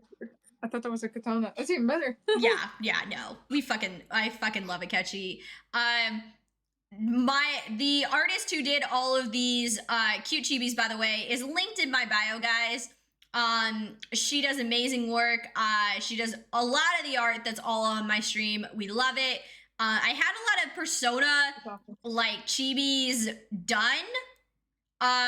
But this is my way of being able to share them with you guys. But I love that she actually put the background of the city and everything behind us. I know, right? I love that. Yeah, but it's just me and my man. We chillin'. Us against the world. I love how she reimagined the costume though for the female form. I know, I love that. The It looks boots so are cute. adorable. I would love to have this costume in real life. Moving on. This section is just called theories. And what you thinking? Again, spoiler warning ahead. I just thought it would be fun because me and Ren sometimes talk theory and stuff like that. I've been asking Ren since the very first time we heard about the Black Mask. I've just been hearing Ren's theories about who she thinks the Black Mask is, and I always have to hold my tongue every time, and I'm just like over here, and I know you can't see me do it, but I'm just like, yeah, no, they could totally be the Black Mask. And just I was like going back and forth with a lot of characters, and then the other night off camera, I took a shot in the dark, and she said I was right. yeah, so I know now. so there I am putting another spoiler warning, so people who do not want to be spoiled for the end of the game might want to tune off. But if you've already seen it and you already know what happens, then by all means stay and hear from someone else who has never played Persona 5 Royal ever, or any other Persona game, period. No. We're gonna talk some theories. So who and walk chat through your thought process. Who originally did you think that the Black Mask individual was? I thought it was Morgana because he popped up out of nowhere. We didn't know shit about him. He doesn't remember himself, so I'm just like, what if he remembers and becomes the bad guy? But then I saw that Kasumi and Haru had black masks, but now being introduced to Haru, I know it ain't her because she just fully awakened her persona, so, and she's an amateur, so it can't be her. Kasumi was not in base P5, so it can't be her. She's introduced in Royal. The only other I mean, Ryuji kind of has a black mask, but no, his mask is all full silver. Yeah, that doesn't count. Makoto doesn't count either. No, hers is metal. We watched Ryuji and Makoto awaken their personas, and they're not really black masks. Yeah, the only other person, if it wasn't Morgana and Haru and Kasumi, are too new because we watched them awaken their personas too. The only person that it could be was Akechi. So, and you're just like, wait, his mask is red. No. Well, yeah, technically his mask is red. I can go back to the other photo to prove his mask is red. No, because you told me in the beginning when we started this that he had another form. You told me not to look it up, and I said, okay, I won't. So that rang some bells in there. Well, and also Akechi, when we were at the studio, he heard Morgana. So I'm just he has the persona already that's been awakened and shit. He heard Morgana. Pancake meme. Yep, the pancake meme. The pancake meme. And also in merch that I've seen with Akechi in it with the others, he always has his back mostly faced towards the others. So Mm-hmm. I'm just like, yeah. And he's also like the last one that kind of joins the group, I guess. Mm-hmm. Uh, so it's just like it all came together. I'm just like, it's just got to be him. And then I did look up his other form, and I'm just like, too many belts, accepted belts, sir. You don't need that. Um,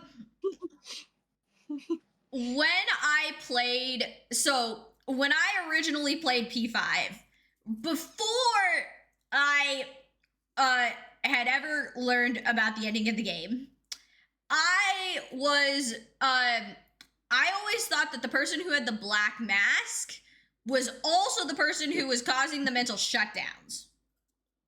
So I thought they had to be linked. It didn't hit me until Okumura's palace that it ruled out Morgana or Haru, because we see them running away with the rest of the group when Okumura's palace is going down, and then the guy in the black mask shoots Okumura. Yeah. So it's just like, it okay. Before me, it clicked it for me before that, but when I saw that, it just confirmed. So for me, I knew it had to be Akechi because of the pancake meme. Because everyone, before I started playing Persona 5, kept telling me about the pancakes. Think about the pancakes. And I was like, what are you talking about, the damn pancakes? And I was just like, the only person who talked about pancakes was Morgana. And I was just like, oh, wait. He can hear Morgana. Yeah, you can hear Morgana. But then I threw that away because I'm just like, his mask is red. And then he told me he had another form, and then it clicked. Well, I mainly didn't want you to see his, like, because, like, as you saw with all the other confidants, their personas evolve to be different. So I was mainly telling you, don't see the evolved version, because the evolved version his evolved persona looks pretty evil. So I thought that would have been a dead giveaway. That he was evil. So I didn't want you to see his other form because it would show off his new persona. And that's not what I wanted you to see early on. Because you haven't even seen his base persona yet. I've not, no. So yeah. Did you think that because you and I also talked about this, who did you originally think was the person who betrayed us that the cops were talking about? Because he's like, oh, one of your teammates sold you out. Which one of our, like, group members did you think sold us out?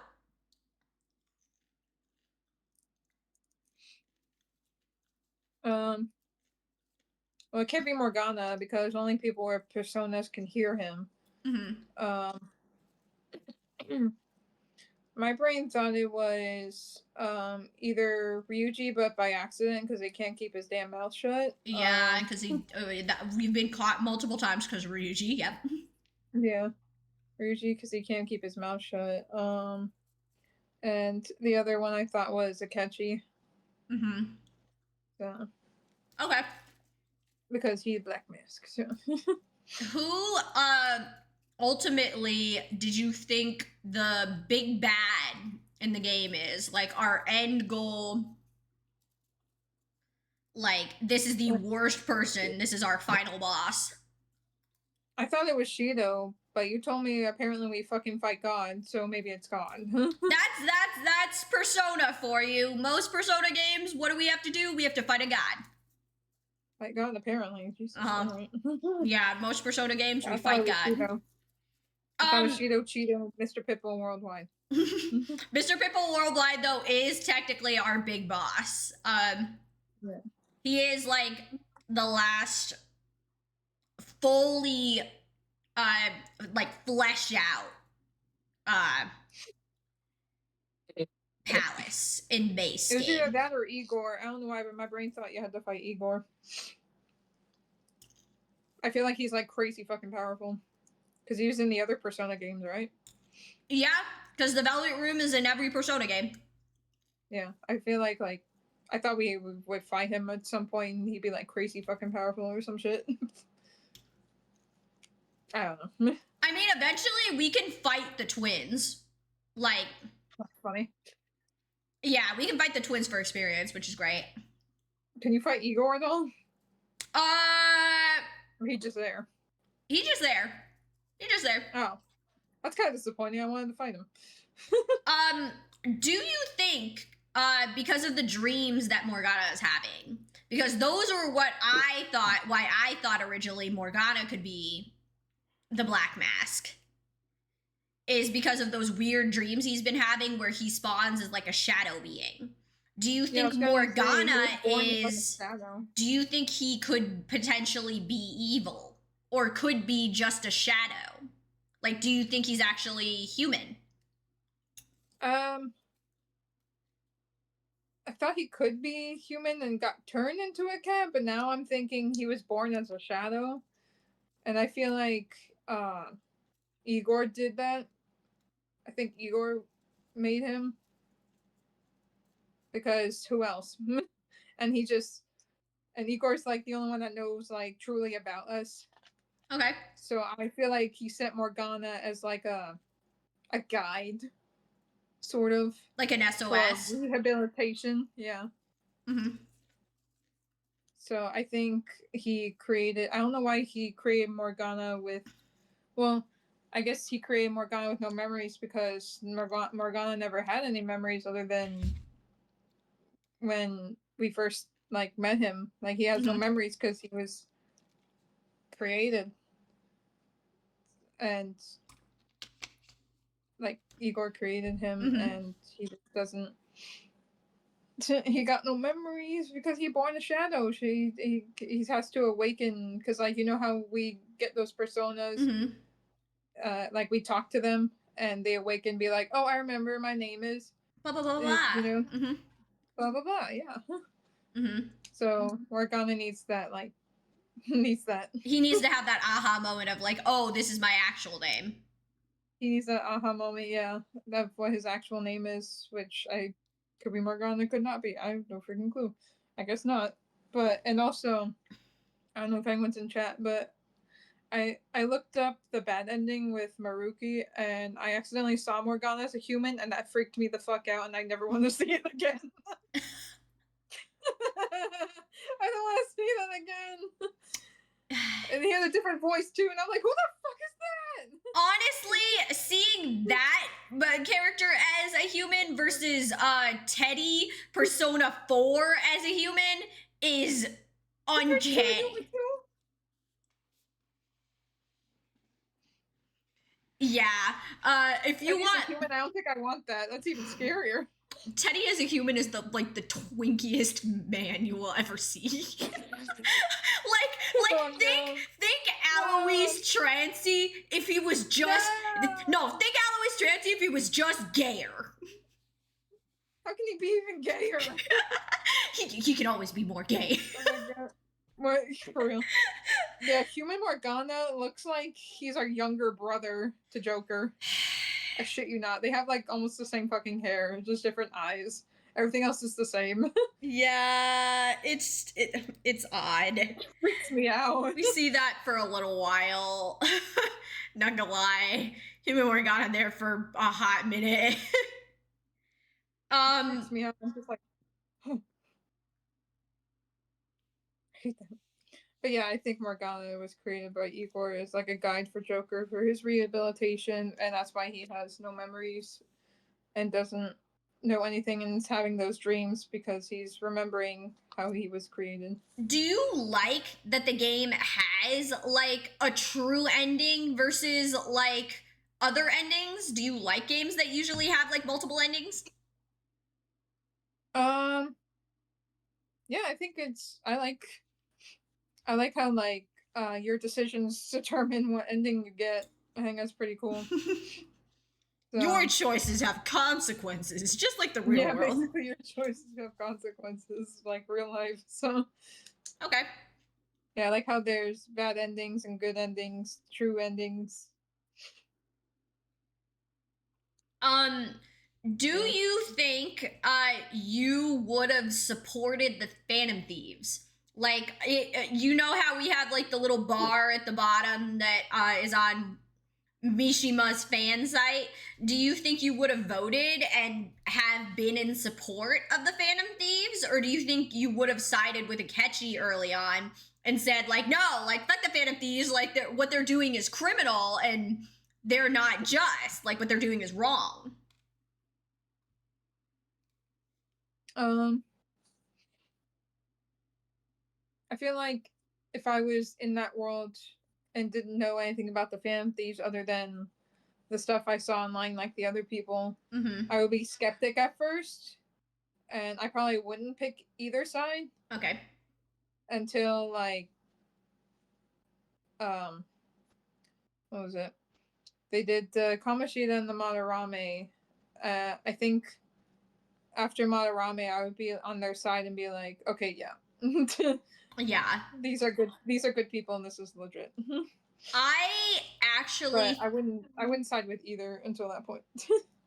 I think I probably would have taken Kasumi's point of view on the matter of just like they're not bad, but like what they're doing can be seen as like wrong because Yeah, it kind of digs the question like of they're doing like, good, yeah. but they're like you're still changing people, and that's not good. So, Yeah, you're still mentally changing people. So like that's kind of even if it where is for the better. it skews the line of just like, are they doing something for the greater good or are they forcibly forcing people to change? Mm-hmm. And does that then in turn take away their free will? So Yeah, that's kind of, I feel like in the beginning, probably wouldn't support the Phantom Thieves just because I'm just like, okay, yeah, you're doing something, but you're not like, it's not okay. I don't think I would support them until probably Medjed though. Mm-hmm. Because at that point I'm just like, okay, there's too many coincidences not to believe that they exist. And to like with Medjed, they were just like, okay, we're gonna like Thanos snap the world. So I'm just like, okay, you saved us all from being Thanos snapped. We support you, Phantom Thieves. Go pop off. Oh. Yeah. If asked and you had a persona, it similar to Kasumi, if Joker and Morgana asked you, do you think you would join the Phantom Thieves? Knowing what you know about what they do, how dangerous it could be, and the potential that, like, if the cops and everything found out who you are, you could go to jail for being the Phantom Thieves. Because, like, you are still doing illegal shit. Excuse me. Yeah. Yeah, I still join. Yeah, no doubt about it. Like if I asked to join the Phantom Thieves and I could, I was just like, yeah, no, I join the Phantom Thieves. Were there any other things that you wanted to add, like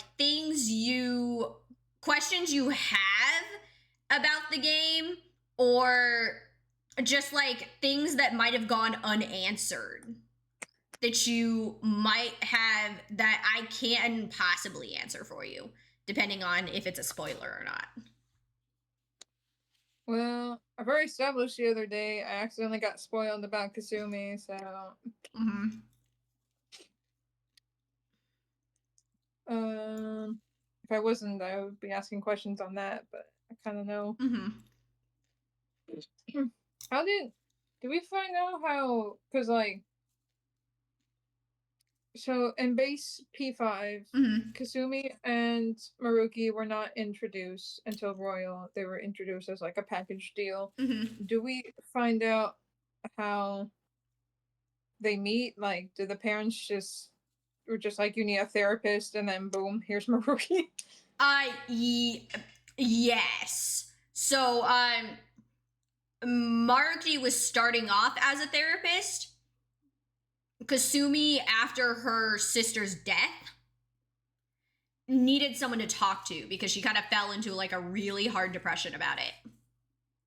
Yeah, it's hard losing a twin. Yeah. So Maruki was her therapist and has been her therapist since her sister's death. Okay, yeah, that makes sense. That's what I thought. And then he came to the school because of the Kamoshida shit. He not only came to the school because of the Kamoshida shit, but he also came to the school because of Kasumi. For his past. Yeah, and Kasumi. Coming to the school. And also for more people into the palace. Mm-hmm. More people to control under his will. Mm-hmm. Were there any other questions?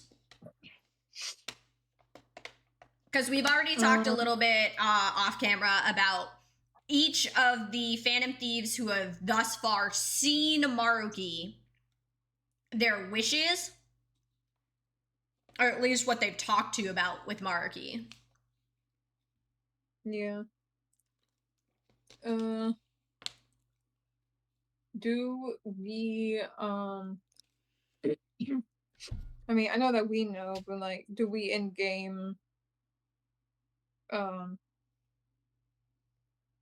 figure out Akechi is the Black Mask? Also, how does he join us? Yes. We do find out that he is the Black Mask. There is multiple reasons about why I will tell you later on. We need to be careful about our answers that we give Sai, because we have to earn we're getting her. To the point where we have to be careful. Yeah, because we got to earn her trust. Because we can completely get the confidants to where we need to and still get the bad ending for base P5 before we even get to Royal. Because we fucked up with Sai. So Sai is really important. She was important in base. She's important for Royal. We do find out that Akechi is the Black Mask, but we also do find out that he is the one, obviously, who fucked us over. And how the cops found us. Because do know, like, there were physical, real cops in the metaverse. There were. How the fuck did they get there? Yeah. Did Akechi bring them there? Mm-hmm. Bastard. Mm-hmm. Because that's how we got arrested in the metaverse. It wasn't by shadow cognitive beings. It was by actual cops. Fucking bitch. But, was there a second part of your question of, how does Akechi join? Yeah, how does he join us? Just like, he figures it out and just like, let me join you. Well, you remember how, we saw Akechi by that, like, little billboard or like corkboard thing before we went into Okumura's palace? Yeah. So he figures it out and just like, hey, let me join you. Well, there's gonna be that. He's also, before we get to Sai's palace, he is actually going to be the person who's just like, okay, I want you to change Sai's heart. Like, I am giving you your target. This is your target. You have to do. Gave us Sai. Did we change her heart? We do. We kind of got stopped before we could. No. We do actually successfully do it. Because as you can see, when Joker was jumping across and whatnot, he wasn't carrying the treasure anymore. One of our other teammates did make it out with the treasure. You're right. Well, actually, no, we did have the briefcase in the end, but like, they did help us get out. Like, had we fully gotten out, yes, but Sai does technically still, physically in the real world, we will see what her treasure is.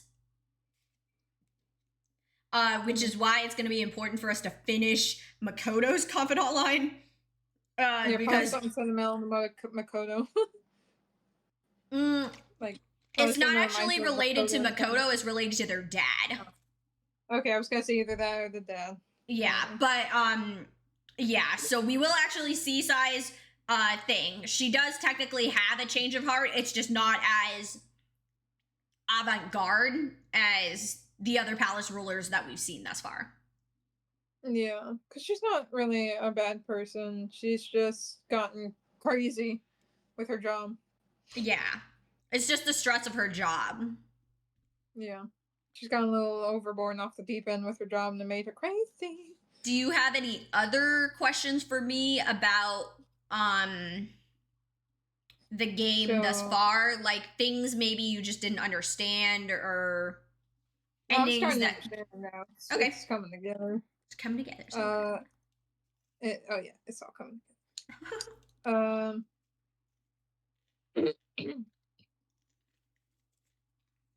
Am I allowed to ask the order of palaces we go through next? Yes, because you know them, so I will say it, and I did put a spoiler warning.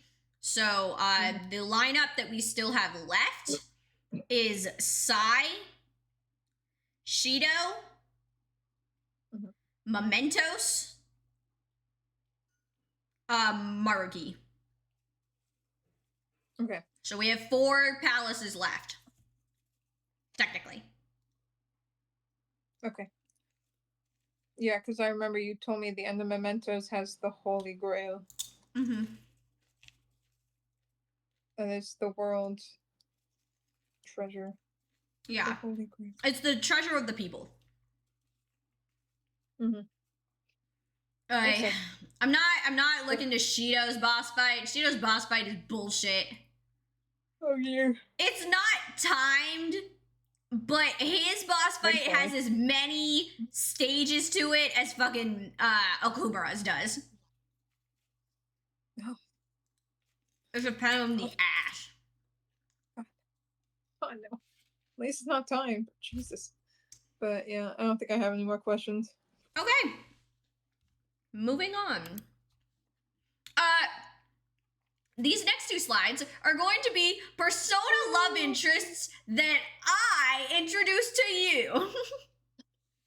Yes, you told me about them the other day. So, this is character number 1. This is Naoto Shirogane, the original detective prince. Princess.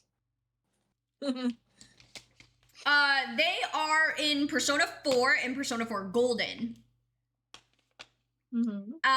They actually, because in Persona 4 Golden, it is a little different. I will give you a little bit of a rundown. Persona 4 Golden is all about learning to accept every part of yourself. Regardless of if it's something that you're ashamed of or something that is like completely different from how you portray yourself in real life, you can't deny that it is still a part of you. Mm-hmm.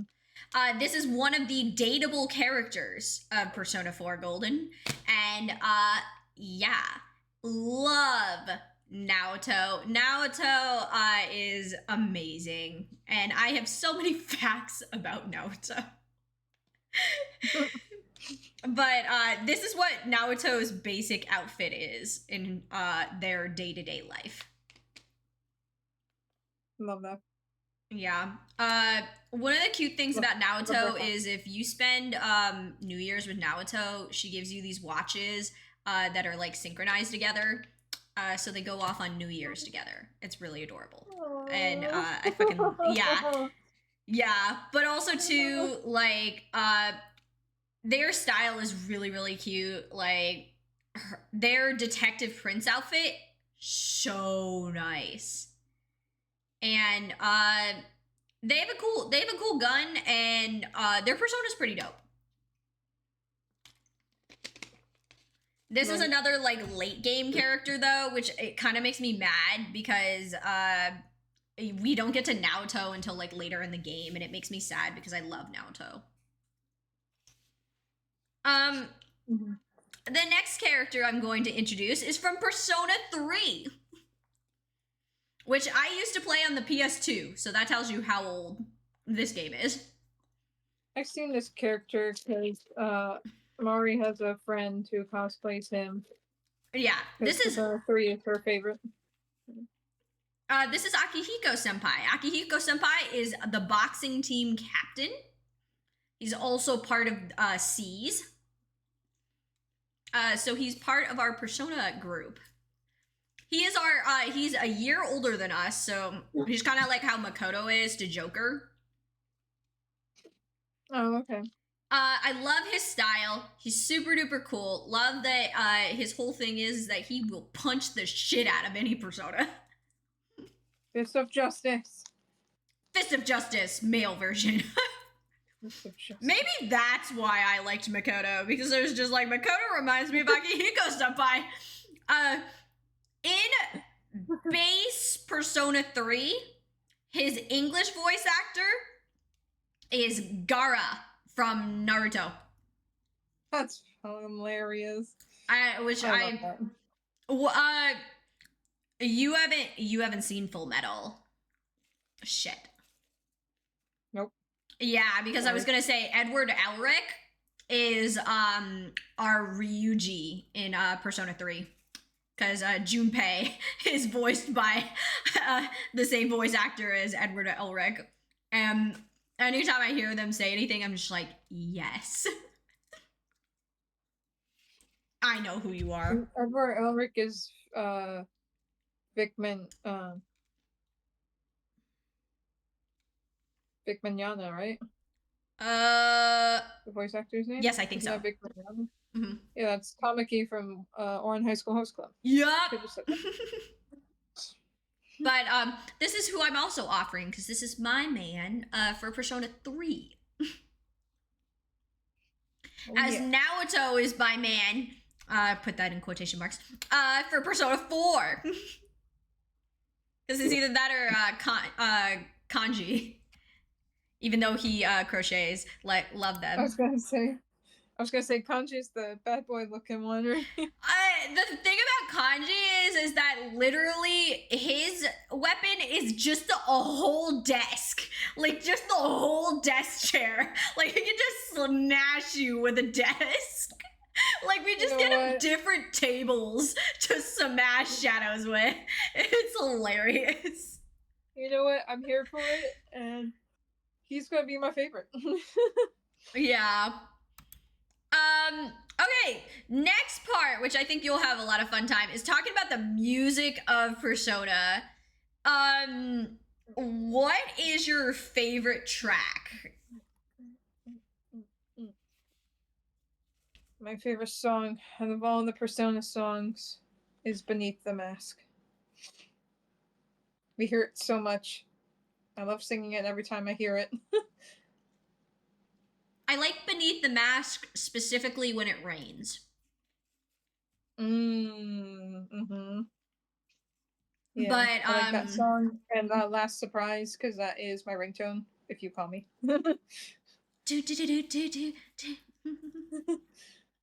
Yeah. You never see it coming.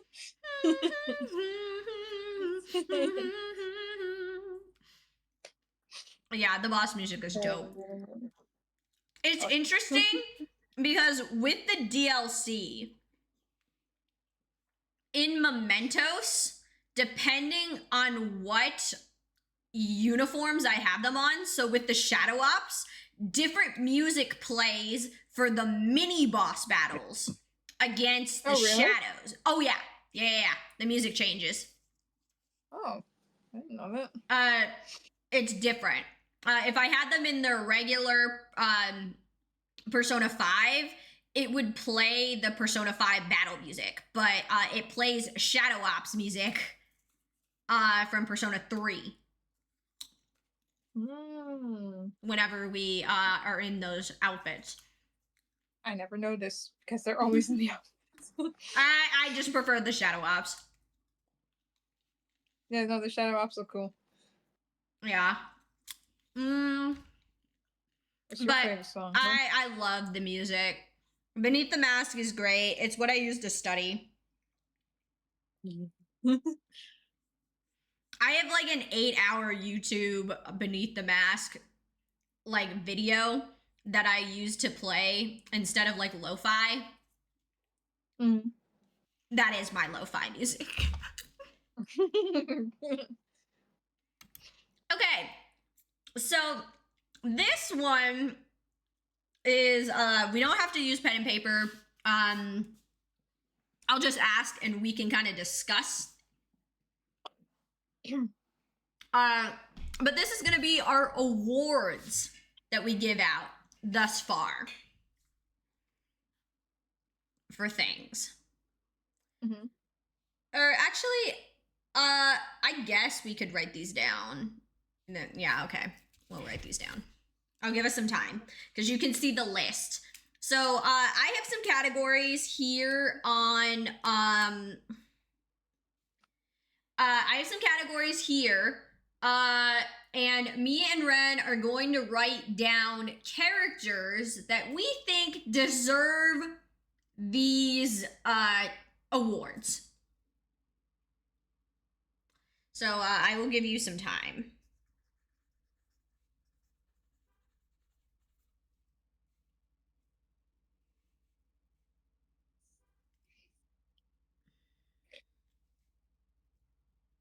And these are all our opinions. I wanted to know for best dressed, do we want to do IRL or metaverse?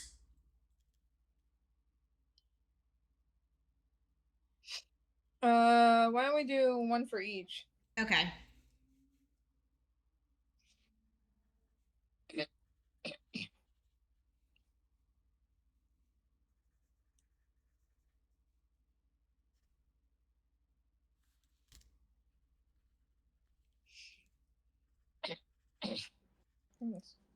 Mm.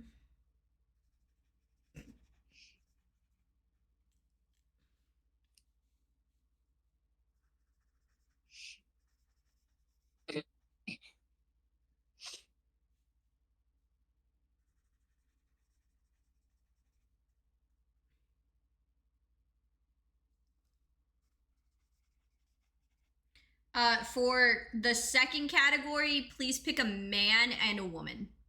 We'll be fair. Could delete. Yeah. Okay.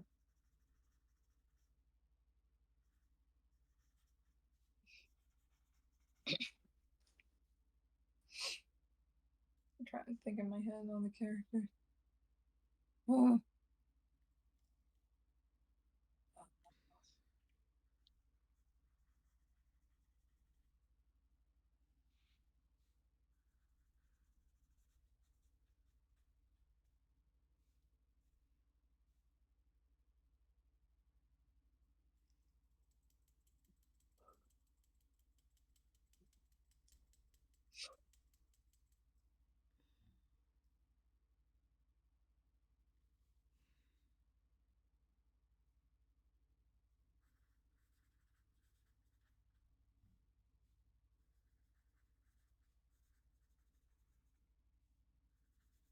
Mm.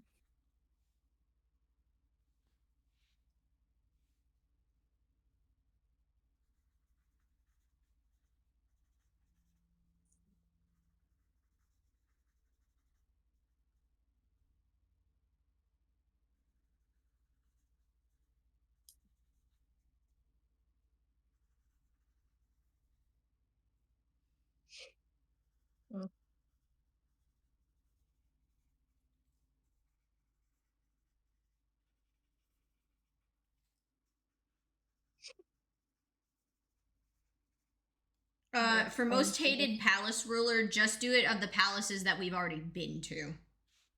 Mm-hmm.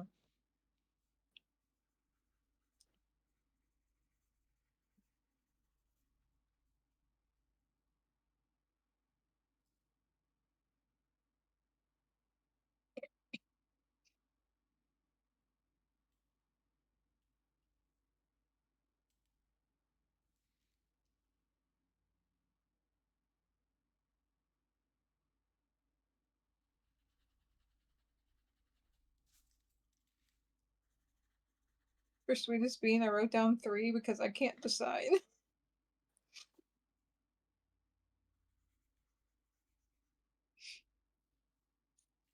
For best confidant, do male and female. Okay.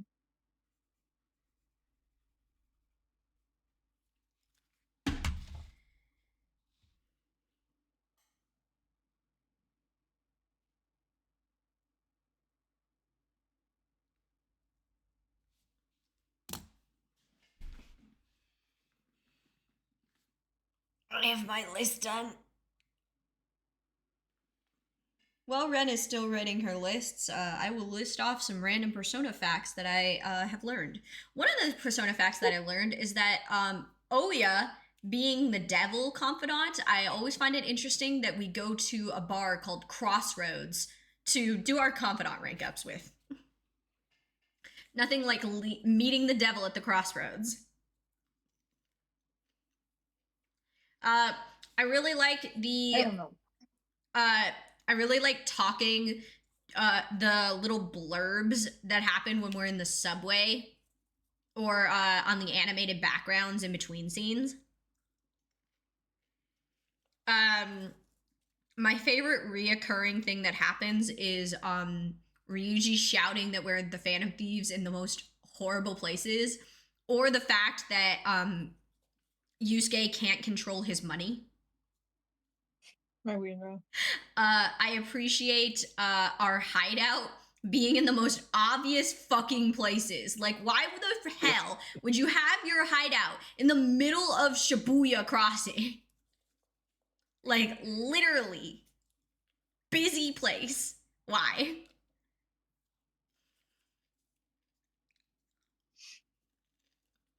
It takes you all of like 3 palaces to decide, oh yeah, you know, maybe we just have the hideout at LeBlanc. I find it funny. You know what? Sorry, I had a quick question. Yes. For best lover, is that the love interest that we date in the game? I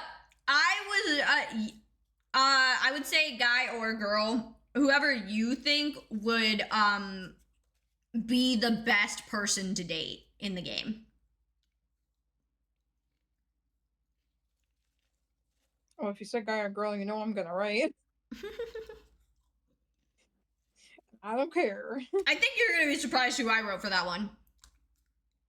Yeah, I know it's not gonna be catchy, is it? I'll write 2. Hold on.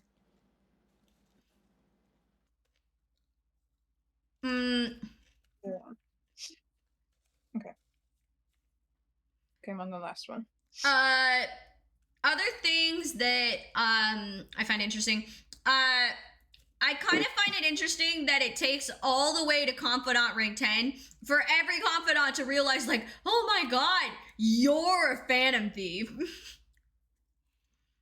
And I always just wanted to know how long it took them to figure out that they were the phantom thieves, if it took all the way up until we get their mementos request, or if they knew beforehand.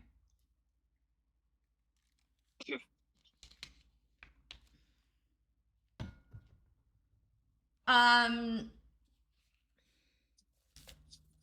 think I'm good. Okay. Who did you have best dressed? In real life, I had Haru. I really like her outfits Okay. a lot. Like, And then a lot. who did you Her outfits are have adorable. in the metaverse? I'm biased. I put Joker. So I said Takemi was best dressed IRL just because I appreciate her goth style and I would wear her outfit. She's my second favorite, but yeah, I wouldn't wear her outfits. I would wear Haru's. I would wear Takemi's outfits. In the metaverse, I said Makoto because I really like the biker gang aesthetic. Yeah, she was my second option, but I really like Joker's look. Who did you put for could delete? You said to put man and woman. Yep. I think we're gonna have the same man put Mishima. I'm sorry, my second son, but yep. And then who did you have for the? I love you, but Who did you have for female? Well, I wrote two. Mm-hmm. I wrote that one English teacher, um, that I make the like snobby Mean Girls voice for that pisses me off all the time. Yeah, I think her name is like Miss Chuya or Yeah, I began with a C and I just could yeah. not remember. So, Yeah. Or and then I'm gonna War's gonna come after my ankles for this. I feel so bad. I put Kawakami. oh, why Kawakami? I just I like her. I do like her story. I do feel bad for her, but I feel like the game would be fine without her. Okay, so I said Mishima because he's such a fanboy. And Yeah, he is a also fanboy. the more you get into this confidant line, the more you hate him. The I only don't reason hate him. I just look at him like, why? oh no, you'll learn to hate him through his confidant line. You will learn to hate Mishima. For female, I said Oya. Yeah, Because of I see all that. of the female adult confidants that we have to hang out with, I don't want to hang out with the drunk adult. That's yeah. You know what? That's true. That and her ability, I was just like, we could already do that just by ambushing shadows. Do I appreciate you lowering the security level until it's like basically zero all the time? Yes. But sometimes you don't want the security level be that fucking low. Yeah, I'm gonna cross off Kawakami because she actually is pretty useful because she gives the massage thing and she can make shit for us, so Yeah. she's pretty helpful. I did like her story. I just like Kawakami too, because even if you friend zone Kawakami, like she's still pretty cool. Like she lets us slack off in other teachers' classes. Like after a while, like she stopped giving up on you as a delinquent. Yeah, it's true. And she truly wanted to be a better teacher. Yeah, she really did. She cares. Yeah, so if we're comparing her to like the English teacher, I'm just like, we could do without the English teacher. I think Kawakami stays. Yeah, for real. But that was my argument for Kawakami. Yeah, no, you're right. Who did you have for Sweetest Bean? I wrote 3 because I couldn't decide. Okay. I love them. Okay. I put Futaba, Haru, and Hifumi. I love all 3 of them. They're the sweetest little beans. I said Hifumi. Yeah, Yeah, I feel like I have all 3. Hifumi might be the sweetest of beans. I said Hifumi because Haru, she says some like she says some questionable things in Mementos when you drive around in the Gap bus. Well, I haven't seen that yet, so yeah. So yeah. Futama's actually I should cross Futama off because she is savage. Yeah. She got no filter. She is savage. She funny. Yeah, I appreciate. She's just like, So Inari, no Riz. no riz. Yeah, she just shits on Yusuke and Ryuji so often. It's hilarious. But yeah, let's go with Hifumi being the bean. Okay. Who did you have for enemy number 1? Cheeto, obviously. Yes. Cheeto. Yes. Purple looking ass motherfucker. Mr. Worldwide, yes. Who did you have as best lover? 305. Well, you said men were included, so obviously I put Maruki because after hearing his story with his lover, I was like, oh, my heart. I also put Maruki because he was so devoted to his he was so devoted to Rumi, and also because he's a psychologist, I feel he would value what I value in a relationship, and that's communication and healthy boundaries. He'd be so devoted and would respect any boundary and just be overall fantastic. Yes. So So we're fucking here for Maruki. I also put Joker because main character. I would have put Akechi. I originally had Akechi, but I was just like, there are better. There are better. Akechi, but We love Akechi, but as best lover, I can't give you the award for best lover. Your ambition to be better and the revenge that you want is so great. You're going down the Sasuke route, unfortunately, and I learned from the Sasuke route. That's exactly what he's doing. Who did you have as best girl? Makoto. I said Takemi. Yeah, I figured. Who did you have as best guy? Ryuji, my son. I put in parentheses. I said for this one I said Akechi.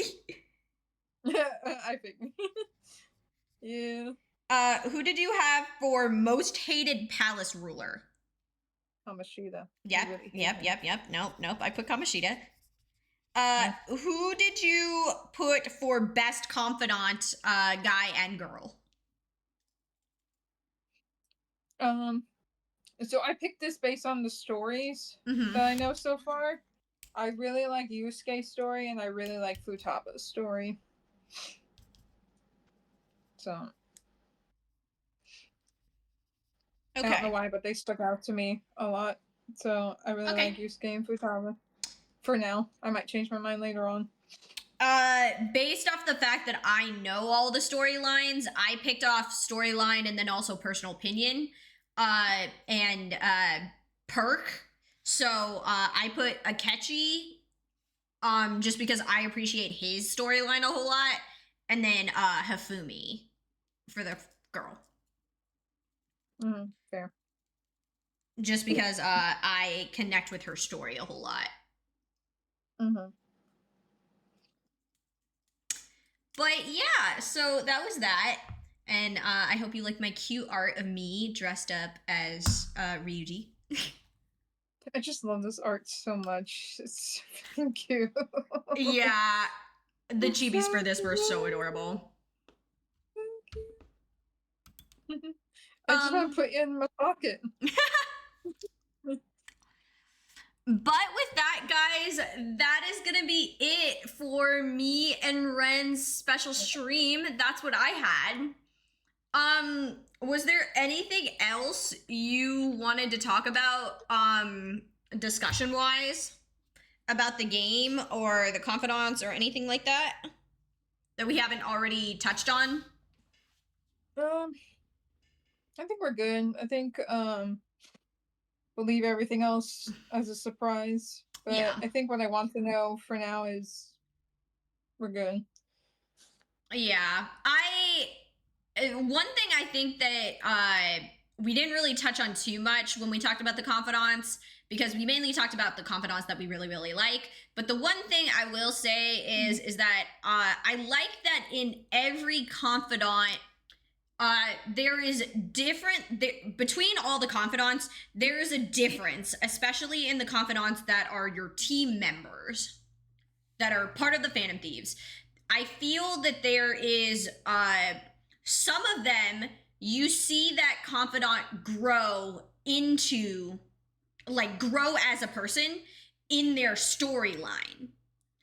Like, we definitely see her grow in her storyline more than we do the main story as a whole. Ryuji, we will see him grow more in the main story than his confidant. Definitely within the next 2 palaces, you'll see Ryuji really, step the fuck up. Hell yeah, my son. We're definitely here for that. Yeah, I'm excited to see more lore, more story. Yeah. Excited for the ending. I'm excited to max out a lot more, and use a lot more of our tools at our disposal. There's an aspect that I haven't really been taking advantage of, but it's mainly just because early on in my first playthroughs of games, I've done it with New Game Plus. I haven't done it in like the base first time I play through it.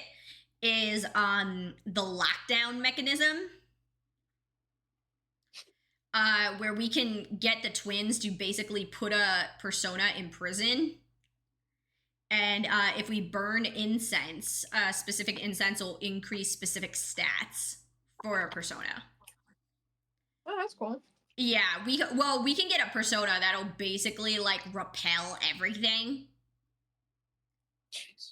Or just be like super strong or have super duper like high level stats for things. Damn, all right.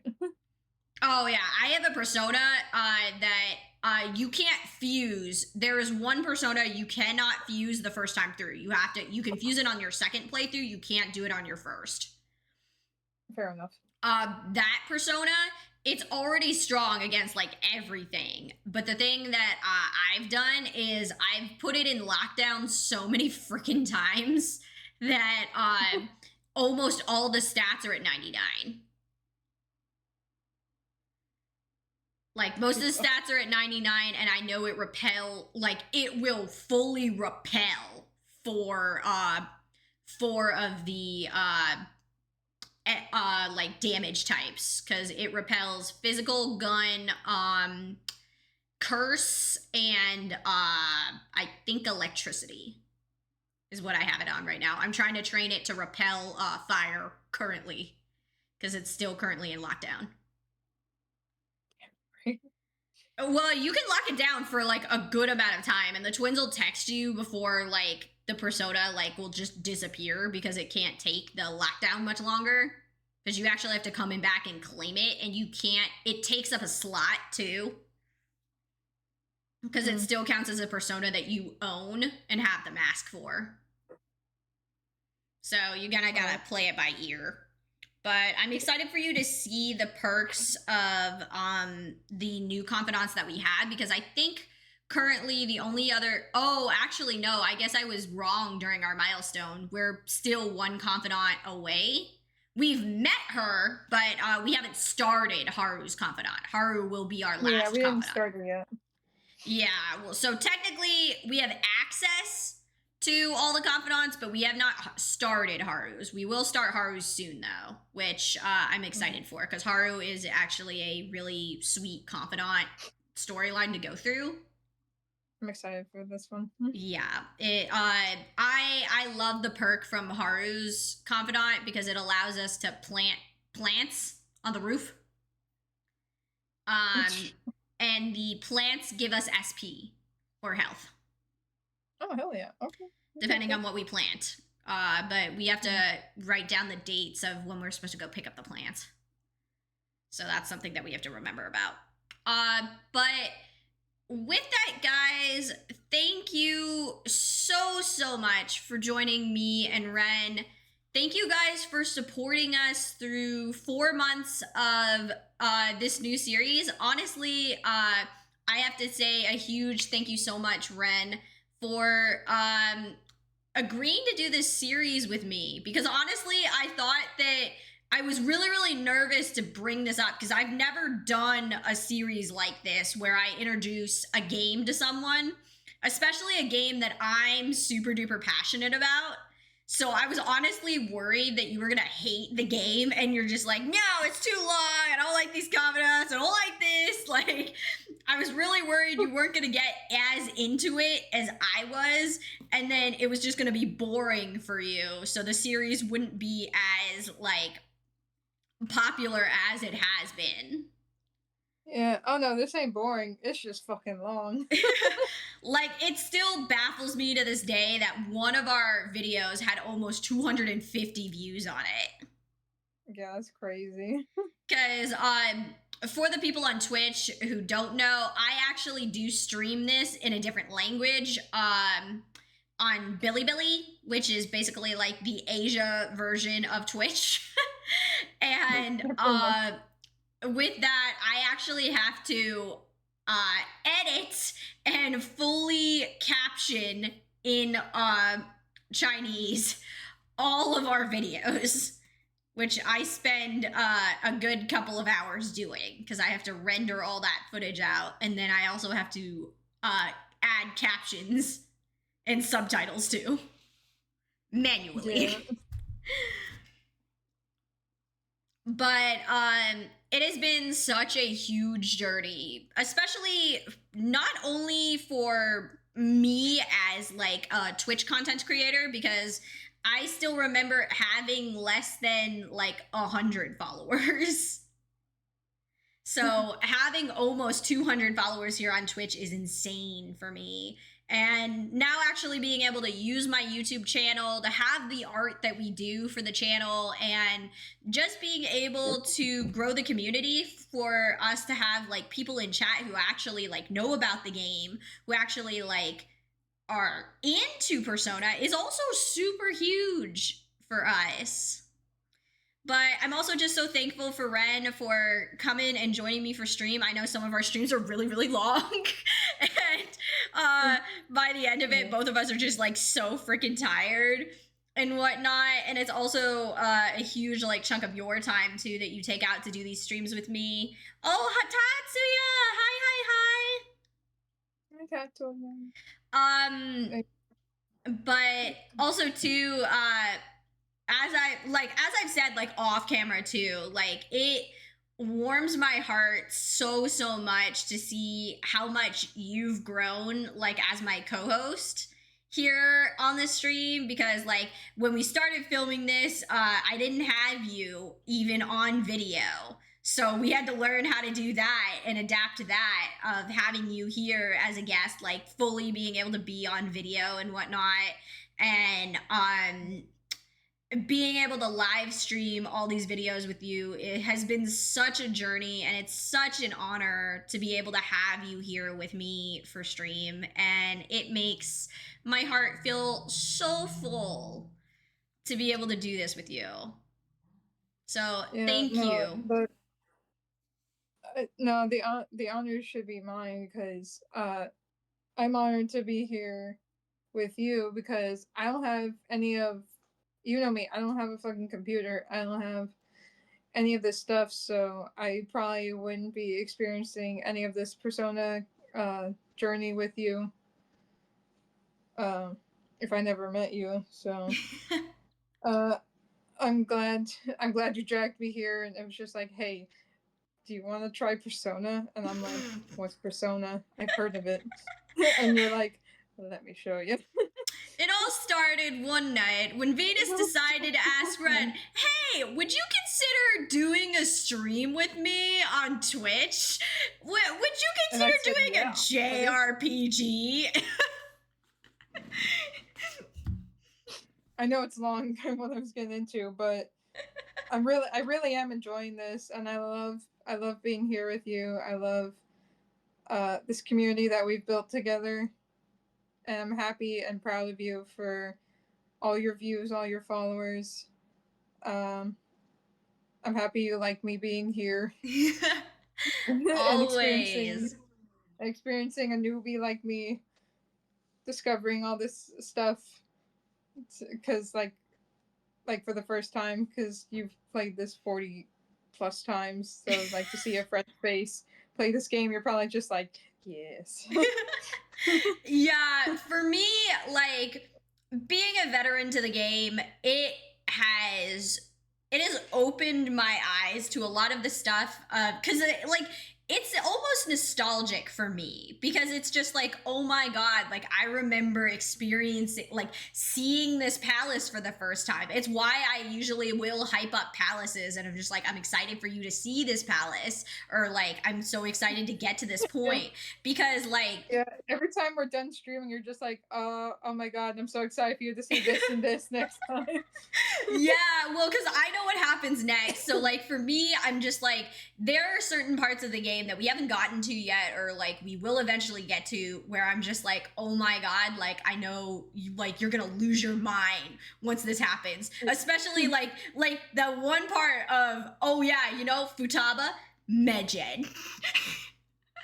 Yeah, that blew me out of the water. I was like, oh, you know, I should have pieced that together, but it never crossed my mind. Yeah, or when Haru actually turns out to be running with Morgana when he Yeah, splits from the group. So like there's just aspects of that of the game that like as a veteran player having getting to re-experience them with someone who's never experienced a Persona game is so refreshing but also so nostalgic because it brings a new like light to the game. And there's always new things like I'm learning about Persona as a series, Persona games, little like Easter eggs and nuances that they have that are like amazing to find out about. yeah.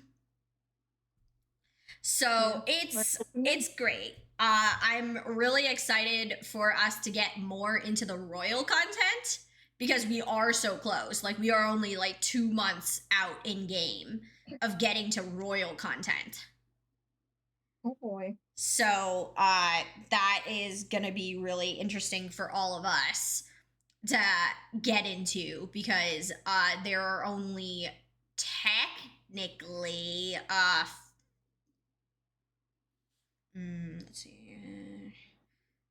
Sai, Shino, Mementos, God, yeah, there's only 4 boss battles before we have the royal content boss battle. Mm-hmm. So it's going to be really interesting. And I also know you said something tonight, and I had to hold my tongue so badly. Is it Morgana? No, it's not. But there was something you asked me, and I like it's not true. But there was something you had asked me, and I was just like, no, I can't answer that. But okay. So I gotta. No. I'll mention it off stream because it's definitely not a spoiler that I want to talk about here. But it's also why I've told you not to watch any other Persona because it's a huge. Anyone who's played 3 and 4, there is a glaring difference in 5 that would have been obvious to any like veteran player who's played other Personas before. But for any newbie players, if Persona 5 is like what you start with and then you go out of order like we have been doing, you wouldn't notice it right away. But yeah. You said something and I was just like, oh shit. Well, I don't know what I'm saying. you big smart. This is why you have knowledge. I got my brain works sometimes. It's there. Yeah, when we're not sharing a brain cell, yes. But as always, guys, thank you so much, as always, for supporting me and Ren here on stream. If you would like to donate to the stream to either help me and Ren buy more games that we could potentially play together, there is a link. You do not have to financially help me and Ren purchase new games. You could just suggest games in chat, which I would appreciate. Of other games you would like to consider seeing us play, we might be playing a new game on Saturday because we might be starting Date Everything. I was thinking about doing it I thought about it the other day and I was just like, damn, I missed out on the chance. We should have played Date Everything on Valentine's Day. That would have been funny. Yeah, but no, it's fine. We took down corporate oppression. That's even better. Yeah.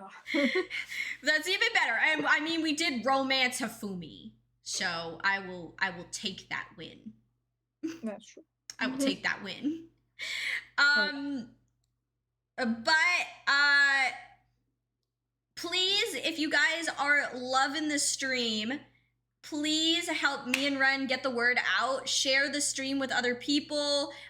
Share our YouTube link maybe to the stream if you have other people who are interested in Persona as a series. Like, we are on the road now to 200 followers. 200 followers is the new goal.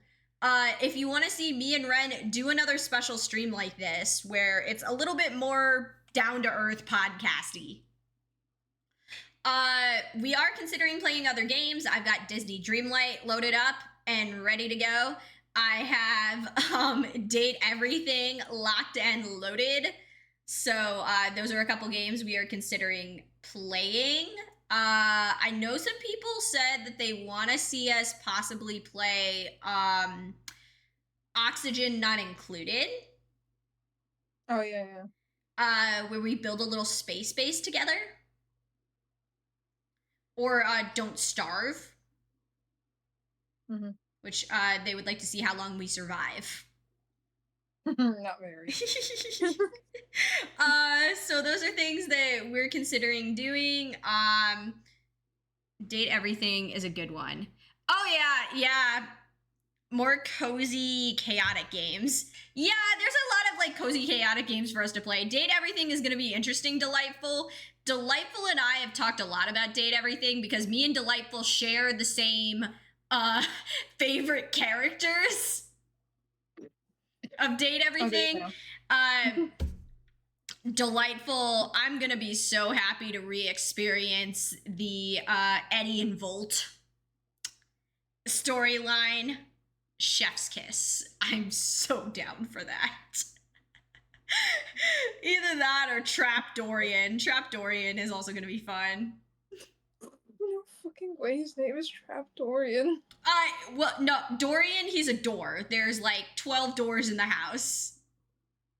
Trap Dorian is the best by far. Best dressed. Okay. Best dressed Trap Dorian. The only one I know is the fireplace because that's Dante Bosco. Oh, yeah. Yeah, the fireplace is great. I love Dante Bosco. I think his name is actually Dante in the game, too. It is. Which we love. We love. The guy who plays Sebastian Michaelis is in the game.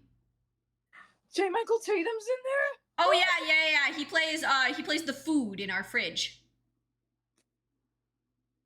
You are shitting me. Food in the fridge. What the fuck is this game? He's a food critic. This game. Yeah. There's probably more for me. Let it be a surprise. Let me crash out. Yeah, there's gonna be so many that we get to have and play. I have to see if we can make a new save file, because that's something I actually don't know if we can do. Now that I think about it, because I only know currently that I have my save file, but I'm pretty sure there's other rooms for other save files. So, because we're gonna have to go through. I want you to restart the one you got. Oh yeah, I mean, I'm still gonna go and date everyone, but still, like, as the game suggests, we're gonna date everyone. But yeah. Those are a couple things. We're thinking about playing Date Everything on Saturday, potentially, if we do end up streaming on Saturday. It's really going to depend on how the both of us are feeling, to be honest. So, yeah. But if you guys have any other game suggestions, or you do want to help donate to future games, because I'm currently saving up for Persona 3 Reload, because I have base Persona 3, but I do not own Reload yet. So Reload is one of the ones that I'm hoping to get. You can definitely donate to the stream. It is all linked in the bottom near the stream bio. We would highly appreciate it.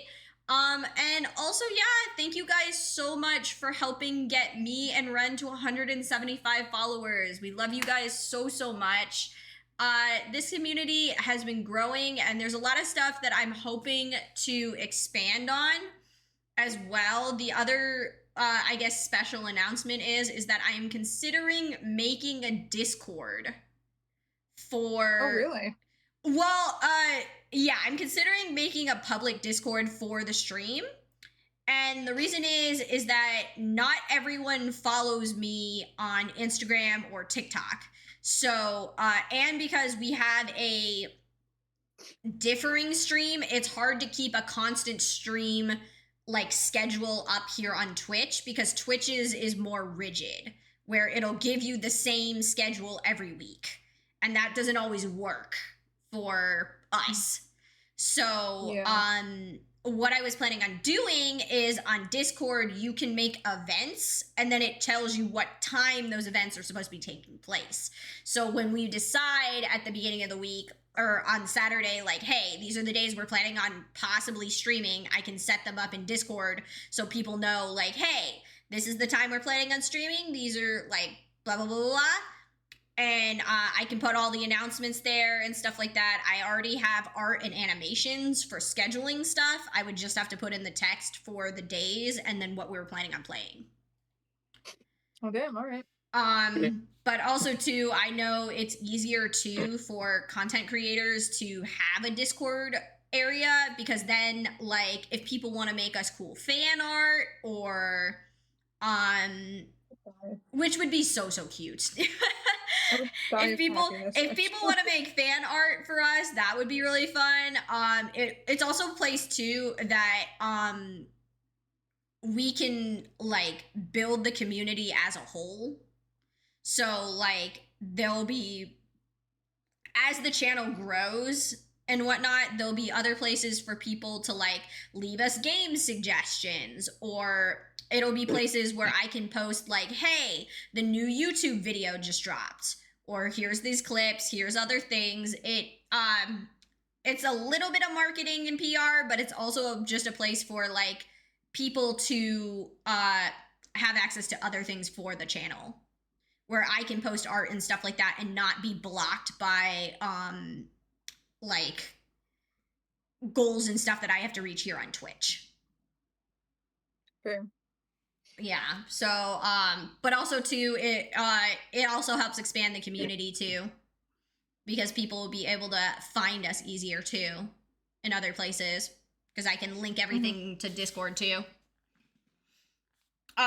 Plus with me being a moderator on other Discords, I know how to make all the channels and everything, and then make roles and stuff like that. So I can make us channels there too, where we wouldn't have to use this channel to stream. I would have a separate streaming area, which would be locked out to only like you, me, and Distant, or people that I stream with here on Twitch. But also too, that we could like talk about us like going live on TikTok and other things like that. Yeah, that's true. As always, guys, please consider following our other social medias. For me, most of mine are all linked in my bio. Ren is going to be holding up a piece of paper very soon that says what her social media is. I realized on this piece of paper I didn't include what platforms. It's TikTok and Instagram. Yeah, so TikTok, Instagram, follow Masked Ren Cosplays. If you want to see more of Ren's content, it was super cute. Her Valentine's Day videos made me cry, because I know no one would ever do something that sweet for me. I got you. If only someone would do that for me on Valentine's Day. If only. With that though, guys, the next special thing that me and Ren are doing is, if you don't already, please follow me and Ren on TikTok, because we are planning within the next couple of weeks to do a live stream on TikTok where we do traditional Chinese paper cuts. I'm really excited for that. You have no idea. I've been so excited for this. Which Ren is super excited about. Ren has seen my traditional paper cuts, the simple ones, insane, by the way. the simple ones, and then the super duper advanced one is that I have done. So I've done a lot of paper cuts, too, and I'm just like, yeah, like I mean, so one of them that I did was phenomenal, and you did that when you were like way younger. I'm just like, yeah. So the fish one I did probably when I was like in elementary school.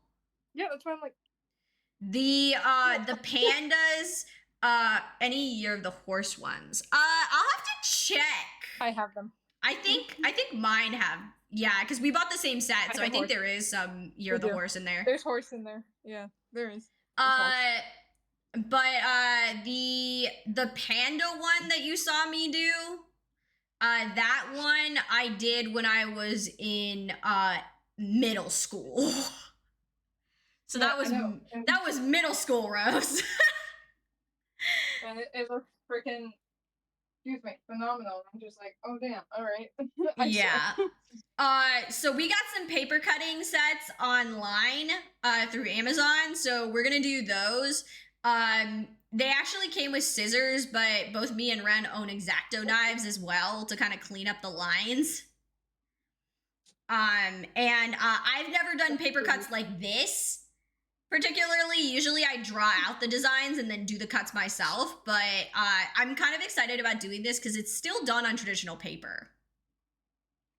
Yes. Our Chinese zodiacs or our astrological ones? Because for me, I'm year of the ox. I am the pig, the boar.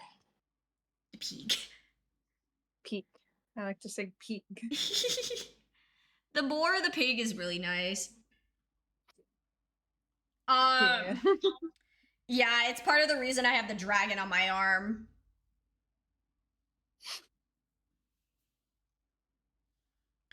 Year of the snake. Oh, Year of the Snake was last year. Oh yeah, well, It was. Year of the Snake was last year and it was great. Because today is Chinese New Year, so on Chinese New Year, the animal of last year welcomes in the animal of this year. So the snake will welcome in the horse. it's a wheel. Yeah. But again, thank you guys so much for coming to the special stream. We hope you liked this special stream. I know the format was a little different. Thank you guys so much for everything in general, though. I hope you guys kind of liked my cute little PowerPoint because it did take me a little while to get all these cute backgrounds and everything done. Yeah, it's so cute. I love it. We have me and Ren are so blessed to have you guys as part of the community, to have you guys here in chat. Every message, every time you guys show up for us, it means so much. Even if it's just one of you guys or none of you guys at the time because people busy, like I still see all the comments and all of the love and support on our videos, and it fills me with a lot of joy and pride to know that you guys are liking what we're doing. Please consider sharing the stream or following if you haven't already and you're watching this later on. I will be definitely uploading this to the YouTube channel, but it will be a separate playlist since I don't want to add this to the Royal Run that we already have going because there are spoilers.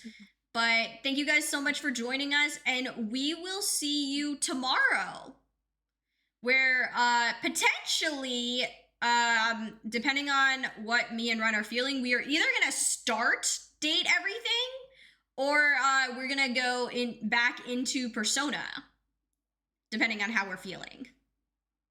But yeah, thank you guys so much. Have a wonderful night, and we will talk to you guys all tomorrow. Bye. Bye.